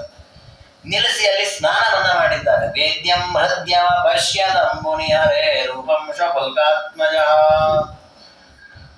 ಪರಮಾತ್ಮನ ಆರಾಧನೆ, ಸಂಧ್ಯಾವಂದನೆ ದೇವರ ಆರಾಧನೆ ಮಾಡುವಂತ. ಹಾಗೆ ಮಧ್ಯಾಹ್ನ ಕಾಲದ ಸಂಧ್ಯಾವಂದನೆಯನ್ನು ಮಾಡಬೇಕು ಅಂತ ರಥವನ್ನು ನಿಲ್ಲಿಸಿದ್ರು. ನಿಲ್ಲಿಸಿ ಆ ಯಮುನಾ ನದಿಯಲ್ಲಿ ಸ್ನಾನವನ್ನ ಮಾಡಿದ್ದಾರೆ. ಸ್ನಾನವನ್ನ ಮಾಡಿ ನದಿಯಲ್ಲಿ ಮುಳುಗಿ ಸ್ನಾನವನ್ನ ಮಾಡಿ ಅಲ್ಲಿ ನೋಡ್ತಾ ಇದ್ದಾರೆ. ನದಿಯಲ್ಲಿ ಪರಮಾತ್ಮನ ರೂಪವನ್ನು ಕಾಣ್ತಾ ಇದ್ದಾರೆ. ಯಾವ ರೂಪವನ್ನು ಕಾಣಿದ್ರು ಅದಕ್ಕೆ ಹೇಳ್ತಾರೆ. ಪುಣ್ಯಕ್ಷೇತ್ರ ನಿವಾಸಿನ, ಎಲ್ಲ ಪುಣ್ಯಕ್ಷೇತ್ರಗಳಲ್ಲಿದ್ದು ವಾಸ ಮಾಡ್ತಾ ನಿರಂತರ ಜಪ ತಪ ಅನುಷ್ಠಾನಾದಿಗಳನ್ನ ಮಾಡಿ ಹೃದಯದಲ್ಲಿ ಯಾವ ಪರಮಾತ್ಮನ ಕಾಣಬೇಕು ಅಂತ ಹಂಬಲಿಸ್ತಾರೋ ಅಂತಹ ಕೃಷ್ಣ ಪರಮಾತ್ಮನ ರಥದಲ್ಲಿ ಕೂಡಿಸ್ಕೊಂಡು ಓಡಿಸ್ಕೊಂಡ್ ಬಂದಿರತಕ್ಕ ವ್ಯಕ್ತಿ ಸ್ನಾನ ಮಾಡಿ ಆ ಸರೋವರದ ಒಳಗೆ ನೀರಿನ ಒಳಗೆ ಅದೇ ಕೃಷ್ಣನನ್ನ ಕಾಣ್ತಾ ಇದ್ದಾರೆ. ಅಂದ್ರೆ ನಾವು ಯೋಗ ಮಾಡಿದಾಗ ಧ್ಯಾನ ಮಾಡಿದಾಗ ನಮ್ಮ ಹೃದಯದಲ್ಲಿ ಯಾವ ಪರಮಾತ್ಮನ ಕಾಣಬೇಕು ಅಂದ್ರೆ ನಾವು ಧ್ಯಾನಾದಿಗಳನ್ನ ಚಿಂತನೆ ಮಾಡುತ್ತೇವೋ ಅಂತಹ ಕೃಷ್ಣನೇ ರಥದಲ್ಲಿ ಕೂತಿದ್ದಾನೆ. ಆದರೂ ತಾವು ಸ್ನಾನವನ್ನ ಮಾಡಿ ನದಿಯಲ್ಲಿ ಮುಳುಗಿ ಅವಗಾಹನವನ್ನ ಮಾಡಿ ಅಲ್ಲಿ ಕೃಷ್ಣನನ್ನು ನೋಡ್ತಾ ಇದ್ದಾರೆ. ಏನಿದರ ಹಿನ್ನೆಲೆ? ಏನ್ ಹಿನ್ನೆಲೆ ಅಂತಂದ್ರೆ ನಾವು ನಮ್ಮ ವಿಹಿತ ಕರ್ಮಗಳನ್ನು ಯಾವತ್ತೂ ಬಿಡ್ಲಿಕ್ಕಿಲ್ಲ ಅನ್ನೋದನ್ನ ಅಕ್ರೂರು ತೋರಿಸ್ತಾ ಇದ್ದಾರೆ. ಅದನ್ನೇ ಹೇಳ್ತಾರೆ, ಭಕ್ತೋ ನಾಮ ಸಯೇವಯ ಕರಗತೆ ಕೃಷ್ಣೇಪಿ ವೇದೋದಿತಂ ತತ್ಕರ್ಮಾಚರದೇತ ದೇವದುರಿತ ಪ್ರಧ್ವಂಸಿ ಕರ್ಮಕ್ಷಿತೌ. ನಿಜವಾದ ಭಕ್ತರು ಅಕ್ರೂರವೇ. ಯಾಕೆ ಅಂದ್ರೆ ವೇದೋಕ್ತವಾದ ಕರ್ಮಾನುಷ್ಠಾನವನ್ನ ಮಾಡಬೇಕು ಅಂತ ಶಾಸ್ತ್ರ ಏನು ಹೇಳಿದೆ ಅದನ್ನು ಕಿಂಚಿತ್ತು ಬಿಡ್ಲಿಲ್ಲ. ತಮ್ಮ ಸಮೀಪದಲ್ಲೇ ಕೃಷ್ಣದೇವರು ಕೂತಿದ್ದಾರೆ. ಕೃಷ್ಣದೇವರ ರಥದಲ್ಲಿದ್ದಾಗಲ ಮುಗಿದು ಇದಕ್ಕಿಂತ ದೊಡ್ಡ ಸಂಧ್ಯಾವಂದನೆ, ಕೃಷ್ಣನೇ ನಮಸ್ಕಾರಪ್ಪ, ಆಯ್ತು ಸಂಧ್ಯಾವಂದನೆ ಮುಗೀತು, ಮಾಡ್ಲಿಲ್ಲ ಅವರ ಆ ಕೆಲಸ. ಯಾಕೆ ಅಂದ್ರೆ ಶಾಸ್ತ್ರ ಹೇಳಿದೆ ನಿಮ್ಮ ವಿಹಿತ ಕರ್ಮವನ್ನ ದೇವರ ಪೂಜೆ ಅಂತ ಮಾಡಿ. ನಾವು ಮಾಡಿದ್ದೆಲ್ಲ ದೇವರ ಪೂಜೆ ಆಗಲ್ಲ. ಯಾವುದನ್ನ ನಾವು ಪೂಜೆ ಅಂತ ಶಾಸ್ತ್ರ ಹೇಳಿದೆ ಅದನ್ನ ದೇವರ ಪೂಜೆ ಅಂತ ಭಾವಿಸಿ ಮಾಡಬೇಕು. ಇದನ್ನ ಕರ್ದಮ ಪ್ರಜಾಪತಿಗಳ ಕಥೆಯಲ್ಲೂ ಕೇಳುತ್ತೇವೆ. ಕರ್ದವರು ಮತ್ತೆ ದೇವಹೂತಿ ಇವರ ಮಗನಾಗಿ ಪರಮಾತ್ಮ ಕಪಿಲನಾಗಿ ಅವತಾರ ಮಾಡಿದ. ಕಪಿಲನಾಗಿ ಅವತಾರ ಮಾಡುವ ಮೊದಲೇ ಅಂದ್ರೆ ಕಪಿಲನಾಗ ಪರಮಾತ್ಮ ದೇವಹೂತಿಯ ಗರ್ಭದಲ್ಲಿರುತ್ತಾನೆ. ಆಗ್ಲೇ ಕರ್ದಮ ಪ್ರಜಾಪತಿಗಳು ಹೊರಡ್ತಾರೆ, ಗಾಡಿ ಹೋಗಿ ತಪಸ್ಸು ಮಾಡ್ತಾ ಇರ್ತಾರೆ ದೇವರನ್ನ ಕಾಣಬೇಕು ಅಂತ. ಅವತಾರ ಆಗಿ ಉತ್ತಾರ ಮನೆಗೆ ಬರ್ತಾರೆ. ಬಂದು ಪರಮಾತ್ಮನ 4 ಶ್ಲೋಕಗಳಿಂದ ಸ್ತೋತ್ರ ಮಾಡಿ ಪ್ರದಕ್ಷಿಣೆ ಬಂದು ನಮಸ್ಕಾರ ಮಾಡಿ ಮತ್ತೆ ಕಾಡಿ ಹೋಗಿ ತಪಸ್ಸು ಮಾಡ್ತಾರೆ. ದೇವರನ್ನ ಕಾಣಬೇಕು ಅಂತ ತಪಸ್ಸು ಮಾಡೋದು. ಮನೆಯಲ್ಲೇ ಅವತಾರ ಮಾಡಿದ್ದಾನೆ ದೇವರು. ಯಾಕೆ ಹಾಗೆ ಅಂದ್ರೆ ನಾವು ರಾಮ ಕೃಷ್ಣ ಕಪಿಲ ಮೊದಲಾದ ರೂಪಗಳನ್ನು ಎಷ್ಟೇ ನೋಡಿದ್ರು ಬಿಂಬ ಸಾಕ್ಷಾತ್ಕಾರವಾಗದೆ ಮೋಕ್ಷ ಆಗಲ್ಲ. ಬಿಂಬ ಸಾಕ್ಷಾತ್ಕಾರ ಆಗೋದು ಯಾವಾಗ? ಕೇವಲ ಈ ರೂಪಗಳನ್ನ ನೋಡಿಕೊಳ್ಳೆ ಆಗಲ್ಲ. ಯಾಕಂದ್ರೆ ಆ ರೂಪಗಳನ್ನ ಪೂರ್ಣವಾಗಿ ಜ್ಞಾನಾನಂದಾತ್ಮಕವಾಗಿ ನೋಡುವ ದೃಷ್ಟಿಯನ್ನು ದೇವರ ಕೊಡಲ್ಲ. ಅಪರೋಕ್ಷ ಜ್ಞಾನವಾದ ಮೇಲೆ ಕೊಡೋದು ಅದನ್ನ. ಆ ಜ್ಞಾನವಾಗಬೇಕಾದ್ರೆ ಆ ರೂಪವನ್ನ ಗುರುಗಳು ಹೇಗೆ ಉಪದೇಶ ಮಾಡಿದಾರೆ ಹಾಗೆಯೇ ಧ್ಯಾನ ಮಾಡಿ ಏಕಾಂತದಲ್ಲಿ ಸಾಧನೆ ಮಾಡಬೇಕು. ಈ ಒಂದು ತತ್ವಜ್ಞಾನ ವೇದಾಂತದಲ್ಲಿ ಹೇಳಿದ ಈ ತತ್ವಜ್ಞಾನ ಅಕ್ರೂರಿಗಿದೆ. ಅದಕ್ಕೂ ಕೃಷ್ಣನ ಕರ್ಕೊಂಡು ಹೋಗ್ತಾ ಇದ್ದಾರೆ. ಕೃಷ್ಣದೇವ ಸಾಕ್ಷಾತ್ ನಾರಾಯಣ ಅಂತ ಗೊತ್ತಿದ್ರು ರಥದಲ್ಲಿ ಕೂತ ಕೃಷ್ಣನನ್ನ ಅಲ್ಲೇ ಕೂಡಿಸಿ ತಾವು ಕೆಳಗಿಡಿದು ಇವರಲ್ಲಿ ಸ್ನಾನವನ್ನ ಮಾಡಿದ್ದಾರೆ. ತತ್ಕರ್ಮಾಚರ ದೇವ ದುರಿತ ಪ್ರಧ್ವಂಸಿ ಕರ್ಮ. ಇದು ನಿಜವಾದ ಭಕ್ತರ ಲಕ್ಷಣ ಅಂತ ರಾಜರು ಹೇಳ್ತಾರೆ. ಭಕ್ತರು ಅದರಾಗಿರ್ಬೇಕು. ನಮ್ಮಲ್ಲೂ ಕೆಲವೊಮ್ಮೆ ಈ ರೀತಿ ಪ್ರವೃತ್ತಿ ವಿಪರೀತವಾಗಿ ನಡೆಯುತ್ತೆ. ವಿಶೇಷವಾಗಿ ಯುಗಾದಿ ವಿಜಯದಶಮಿ ಅಂತ ಹಬ್ಬ ಪರ್ವಕಾಲ ಬಂದಾಗ ಅವತ್ತು ಇನ್ನಷ್ಟು ವಿಶೇಷವಾಗಿ ದೇವರ ಪ್ರೀತಿಯಾಗಿ ಸತ್ಕರ್ಮ ಮಾಡಿ ನಮ್ದು ಉಲ್ಟಾ ಅವತ್ತು ಏನೂ ಮಾಡಲ್ಲ ನಾವು. ಅಂದ್ರೆ ಇವತ್ತು ಯುಗಾದಿ ವಿಜಯದಶಮಿ ಅದಕ್ಕೆ ಚಂದ್ರದಿಂದ ಮಾಹಿತಿಗಳು ಕಟ್ಟಬೇಕು. ಅದು ಇದು ಎಷ್ಟರ ಮಟ್ಟಿಗೆ ನಮ್ದು ವಿಶೇಷವಾದ ವಿಜೃಂಭಣೆ ಇರುತ್ತೆ ಅಂದ್ರೆ ಆ ವಿಜೃಂಭಣೆಯಲ್ಲಿ ಸಂಧ್ಯಾವಂದನೆ ಮಾಡ್ಕೊಡ್ತೀವಿ, ಗೋಪಿನಾಥಗಳು ಮಾಡ್ಕೊಟ್ಟಿರ್ತೀವಿ. ಅಂದ್ರೆ ಅಷ್ಟು ಕೆಲಸ ಮಾಡಿ ರಾತ್ರಿ ತನಕ ಕಳ್ಕೊಂಡು ಸ್ವಸ್ಥವಾಗಿ ಮಲ್ಕೊಂಡ್ಬಿಡೋದು. ಹಾಗೆ ಮಾಡಬಾರದು.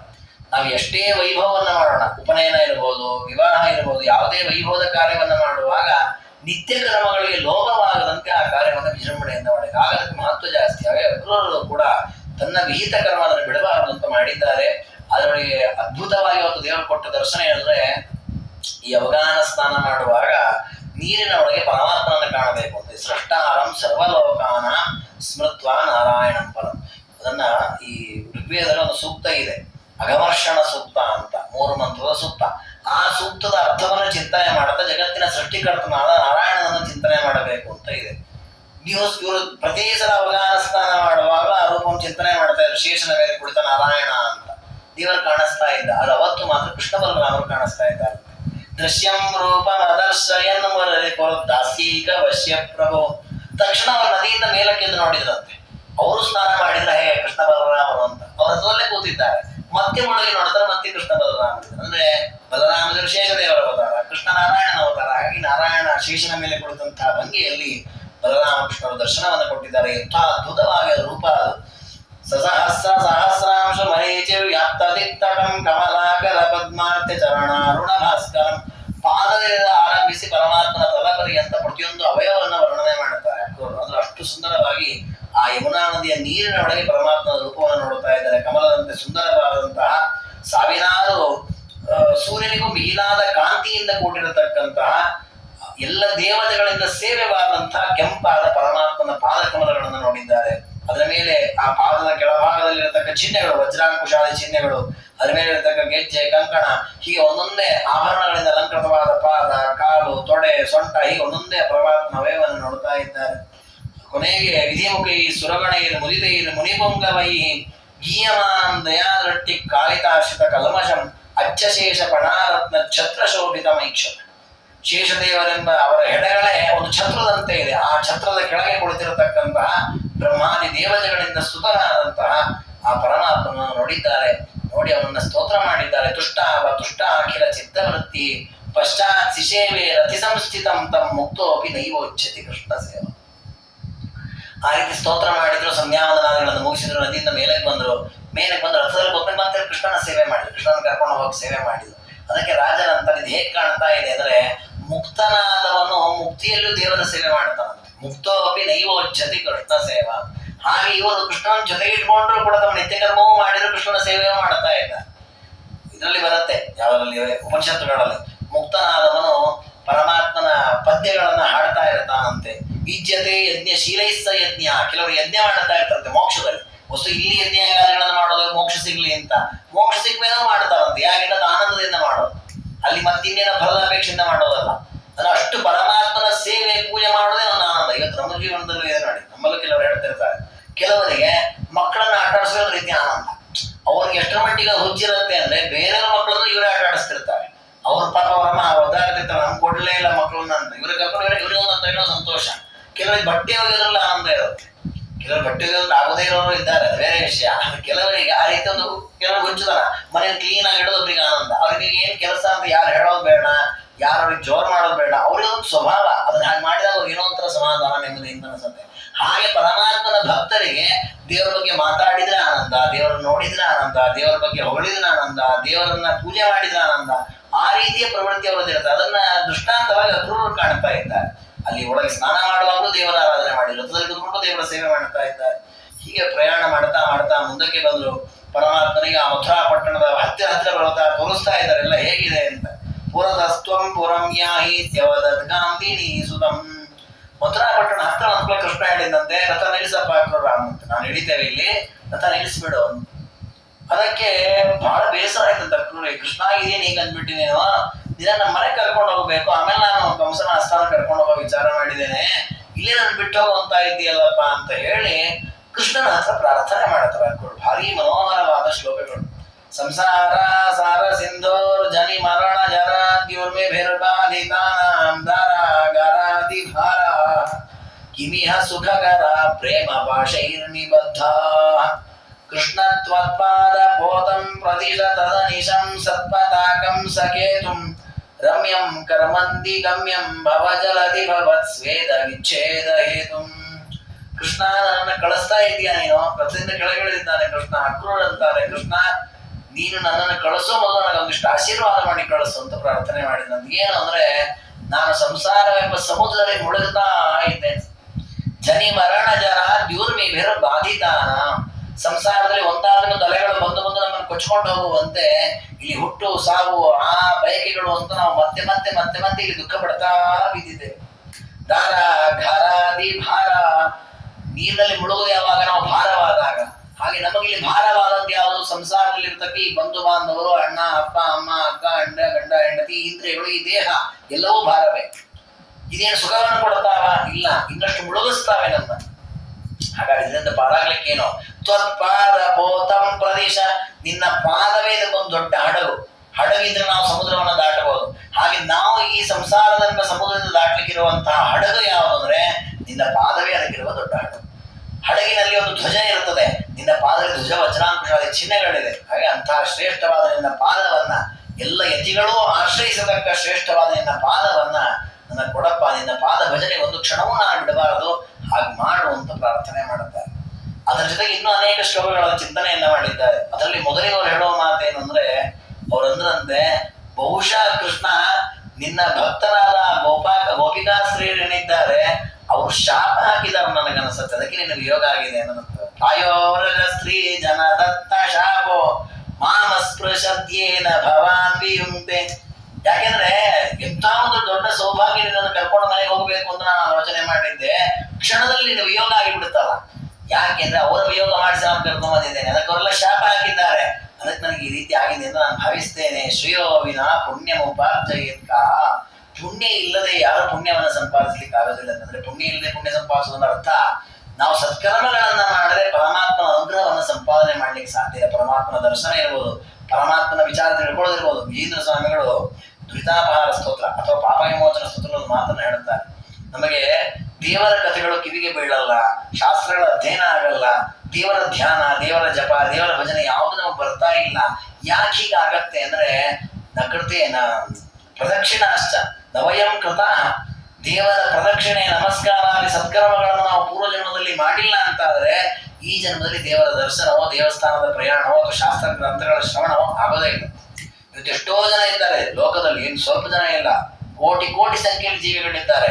ಎಷ್ಟೋ ಜೀವಿಗಳಿಗೆ ಕೃಷ್ಣನ ಕಥೆಯೇ ಗೊತ್ತಿಲ್ಲ, ಕೃಷ್ಣನ ಅವತಾರದ ಬಗ್ಗೆ ಗೊತ್ತಿಲ್ಲ, ದೇವರ ನಾರಾಯಣನ ಸರ್ವೋತ್ತಮತ್ವ, ಜೀವಿಗಳನ್ನೆಲ್ಲ ತನ್ನ ವಶದಲ್ಲಿ ಇಟ್ಕೊಂಡಿರ್ತಕ್ಕವನ ವೈಭವ ಏನೂ ಗೊತ್ತಿಲ್ಲ. 106 ವರ್ಷ ಬದುಕಿರ್ತಾರೆ, ಸಾಯ್ತಾರೆ, 10 ಬಾರಿ ಹುಟ್ಟಿ ಬಂದು ಸಾಯ್ತಾ ಇರ್ತಾರೆ.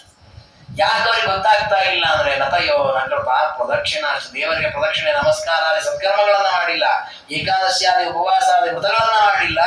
ಅಂಥವರಿಗೆ ಪರಮಾತ್ಮನಲ್ಲಿ ಭಕ್ತಿಯಾಗಲಿ ಪರಮಾತ್ಮನ ಕಥೆಯನ್ನು ಕೇಳುವ ಸೌಭಾಗ್ಯವಾಗಲಿ ಸಿಗೋದಿಲ್ಲ ಅಂತ. ಅಕ್ರೂರ್ ಅಂತಾರೆ, ಪುಣ್ಯವನ್ನ ಮಾಡಿದಾಗ ಇದೆಲ್ಲ ಪ್ರಾಪ್ತವಾಗಿದೆ, ನಾನು ಪಾಪ ಮಾಡಿಬಿಟ್ಟೆ, ಅವರ ವಿಯೋಗವನ್ನು ಮಾಡಿಸಿ, ಅದಕ್ಕೆ ನನಗೆ ಬಹುಶಃ ಈ ಶಾಪ ಆಗಿದೆ ಅಂತ ಪ್ರಾರ್ಥನೆ ಮಾಡ್ತಾರೆ.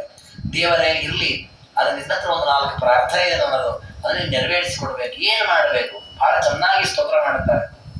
ದೇವರೇ, ನನ್ನನ್ನ ನೀನು ಮೂಕನನ್ನ ಮಾಡಬೇಕು, ಕಿವುಡನನ್ನ ಮಾಡಬೇಕು, ಅಂಗ ಊನನನ್ನಾಗಿ ಮಾಡಬೇಕು ಅಂತ ಕೇಳ್ತಾರೆ. ಯಾಕೆ ನನ್ನ ಅಂಗ ಊನ ಆಗಬೇಕು? ಒಳ್ಳೆ ಚಿಂತನೆ ಇದೆ ಅಕ್ರೂರದ್ದು. ಪುಣ್ಯಶ್ರೇಣ್ಯತಿ ದೂರಮಪ್ಯನುದಿನಂ ಮೂಕಂ ಸತಾಂ ದೂಷಣೆ ಶ್ವಂಧಂ ಮೀನದೃಗೀಕ್ಷಣೆ ಶುಭಧಿರಂ ತ್ವದ್ಭಿನ್ನ ಗೋಷ್ಠೀಶು ಮಾಂ. ದೇವರೇ, ಯಾರಾದರೂ ಸಜ್ಜನರನ್ನು ನಿಂದನೆ ಮಾಡ್ತಾ ಇದ್ರು ಅಂತಾದ್ರೆ ಅಥವಾ ನಿನ್ನ ಬಗ್ಗೆ ಕೆಟ್ಟ ಕೆಟ್ಟ ಮಾತುಗಳನ್ನು ಆಡ್ತಾ ಇದ್ರು ಅಂತಾದ್ರೆ ಅಂಥವರ ಮಧ್ಯದಲ್ಲಿ ನಾನು ಮೂಕನಾಗಿಬಿಡ್ಬೇಕು. ನಾನು ಅಂತೊಳಗೆ ಮಾತನಾಡಿ ನಾನು ಅವ್ರ ನಿಂದನೆಯನ್ನ ಮಾಡಿಬಿಟ್ರೆ ಪುಣ್ಯ ಎಲ್ಲ ನಾಶವಾಗತ್ತೆ. ಅಂತಲೇ ನನ್ನನ್ನ ಮೂಕನನ್ನಾಗಿ ಮಾಡಿ. ಇನ್ನು ನಿನ್ನ ಬಿಟ್ಟು ಬೇರೆ ವಸ್ತುಗಳನ್ನ ನೋಡಬೇಕು ಅನ್ನುವಾಗ ನನ್ನ ಕಣ್ಣುಗಳು ಹೋಗ್ಬಿಡಿ, ನಾನು ಕುರುಡನಾಗಿ ಬಿಡಿ, ಆ ವಸ್ತುಗಳನ್ನು ನೋಡೋದೇ ಬೇಡ. ನಿನ್ನ ಬಿಟ್ಟು ಬೇರೆ ಬೇರೆ ಹಾಳು ಹರಟೆ ಹೊಡೆಯುವಾಗ ನನ್ನ ಕಿವಿಗಳು ಮಂದವಾಗಿಬಿಡಿ, ಕಿವಿ ಕೇಳೋದೇ ಬೇಡ. ಪಂಗುಂ ಪಾಪಕರ ಪ್ರಯಾಣಕರಣೆ ಪಾಣಿಂಚ ತತ್ಕರ್ಮಸ್. ಇನ್ನು ಪರಮಾತ್ಮನ ಮಂದಿರಕ್ಕೆ ಹೋಗೋದು ಬಿಟ್ಟು ಯಾವುದೋ ವ್ಯರ್ಥವಾದ ವಿಲಾಸಕ್ಕೋ ಇನ್ನೇನೋ ಯಾವುದೋ ಶುಷ್ಕವಾದ ಕಾರ್ಯಕ್ರಮಕ್ಕೋ ಯಾವುದೋ ಮತ್ತೊಬ್ಬರ ಕೆಲಸಕ್ಕೋ ನಾವು ಹೋಗ್ತಾ ಇರ್ತೇವೆ, ನಡ್ಕೊಂಡು ದೂರದ ಪ್ರಯಾಣ ಮಾಡ್ತೇವಲ್ಲ, ಅಂತಹ ಪ್ರಸಂಗದಲ್ಲಿ ಕಾಲು ನೋವು ಮಂಡಿ ನೋವು ಅಂತೇಳಿ ಮನೇಲಿ ಬೀಳುವಂತಾಗ್ಬಿಡ್ಲಿ, ನಾ ಎಲ್ಲ ಹೋಗುದೇ ಬೇಡ. ಕೈಗಳು ನಿನ್ನ ಕೆಲಸ ಮಾಡಿದ್ರೆ ಉಪಯೋಗ ಆಗಲಿ, ಇಲ್ಲದೆ ಈ ಕೈಗಳ ರೋಗಿಷ್ಠವಾಗಿ ಅದು ಹಾಳಾಗಿ ಹೋಗಿಬಿಡ್ಲಿ. ಕ್ಲೀಬಂ ಗ್ರಾಮ್ಯರ ತೌಮು ಕೊಂದ ಕುರುಮಾನ್ ಮುಡಂತ ದೀಯಸ್ಮತು. ವಿಷಯ ಪದಾರ್ಥಗಳ ಆಲೋಚನೆಯೇ ಬರಬಾರ್ದು, ಹಾಗೆ ಹುಚ್ಚನನ್ನು ಮಾಡಿಬಿಡು ನನ್ನ ತಲೆಯಲ್ಲಿ ಒಳ್ಳೆಯ ಆಲೋಚನೆ ಮಾತ್ರ ಬರಬೇಕು. ನಿನ್ನ ವಿಷಯ ಬಿಟ್ಟು ಬೇರೆ ಆಲೋಚನೆ ಬರ್ತದ ನನ್ನ ಬುದ್ಧಿ ಏನೋ ಅಂತೇಳಿ ಕಡಿಮೆ ತಲೆ ಕೆಟ್ಟ ಬಿಟ್ಟಿದ್ರೆ ನನಗೆ ಏನು ಮಾಡ್ಬೇಕು ಅಂತ ತಿಳಿತಾನೆ ಇಲ್ಲ. ಹೀಗಾಗ್ಲಿ ಅಂತ ವಿಷಯ ಪದಾರ್ಥಗಳಲ್ಲಿ ನನ್ನ ತಲೆ ಹಾಳಾಗಿ ಹೋಗ್ಬಿಟ್ಟದೆ, ಏನು ವಿಚಾರಣೆ ಮಾಡಬೇಡ. ನೋಡಿ, ಒಳ್ಳೊಳ್ಳೆ ಇಂದ್ರಿಯಗಳೆಲ್ಲ ಬೇಕು ಅಂತ ನಾವು ಬಯಸ್ತೇವೆ. ಅಕ್ರೂರ ಉಲ್ಟಾ ಕೇಳಿಬಿಟ್ರು, ಯಾವ್ದು ಇರೋದೇ ಬೇಡ ನಮಗೆ, ದೇವರಿಗೆ ವಿಮುಖ ಆಗುದಾದ್ರೆ ಅಂತ. ಇನ್ನು ನಾವು ಕಾಮ ಕ್ರೋಧ ಎಲ್ಲ ಬಿಟ್ಬಿಡೋ ಅನ್ಕೊಳ್ತೇವೆ, ಅದು ಬೇಕು ಅಂತ ಕೇಳ್ತಾರ ಅಕ್ರೂರ. ನಮಗೆ ಕಾಮ ಕ್ರೋಧ ಇರ್ಲಿ ಅಂತಾರ, ಅದು ಅವ್ರು ಕೇಳೋ ಕಾಮ ಕ್ರೋಧಗಳೇ ಬೇರೆ. ಕಾಮಸ್ತೇಂಘ್ರಿಯುಗಾರ್ಚನೆ ಮರಧಿಯಾಂ ಲೋಭಸ್ಸು ಪುಣ್ಯಾರ್ಜನೆ. ದೇವರೇ, ನಿನ್ನ ಪಾದವನ್ನ ಪೂಜೆ ಮಾಡಬೇಕು ಅನ್ನೋ ಕಾಮನೆ ನನಗೆ ಜಾಸ್ತಿ ಆಗುತ್ತೆ, ಆ ಇಚ್ಛೆ ಇರು. ಕಾಮ ಅಂದ್ರೆ ಬಯಸೋದು, ಅದು ಬೇಕು ಇದು ಬೇಕು ಅದು ಬೇಕು ಅಂತ. ನಾನು ಬಯಸ್ಬೇಕು, ಏನು ಬಯಸ್ಬೇಕು? ಕೃಷ್ಣನ ಪಾದ ಪೂಜೆ ಮಾಡಬೇಕು, ಕೃಷ್ಣನನ್ನು ನೋಡಬೇಕು, ಕೃಷ್ಣನ ಆರಾಧನೆ ಮಾಡಬೇಕು, ಕೃಷ್ಣನ ಕಥೆಯನ್ನು ಹೇಳಬೇಕು, ಕೃಷ್ಣನ ಕಥೆಯನ್ನು ಕೇಳಬೇಕು. ಇದರ ಕಾಮ ಹೆಚ್ಚೆಚ್ಚಾಗುತ್ತೆ. ಇನ್ನು ಲೋಭ ಕೆಟ್ಟದು, ಮತ್ತೊಬ್ಬರ ವಸ್ತುವನ್ನ ಬಯಸೋದು, ನನಗೆ ಇನ್ನೂ ಜಾಸ್ತಿ ಆಗಲಿ, ಧನ ಜಾಸ್ತಿ ಆಗಲಿ ಅಂತ ಬಯಸೋದು ಲೋಭತನ ಅಂತ ಕರೀತಾರೆ. ಅದು ನನ್ನಲ್ಲಿ ಲೋಭವೂ ಬರಲಿ ಅಂತಾರೆ. ಯಾವುದರ ಲೋಭ? ಅಮಲಧಿಯಾಂ ಲೋಭಸ್ಸು ಪುಣ್ಯಾರ್ಜನೆ.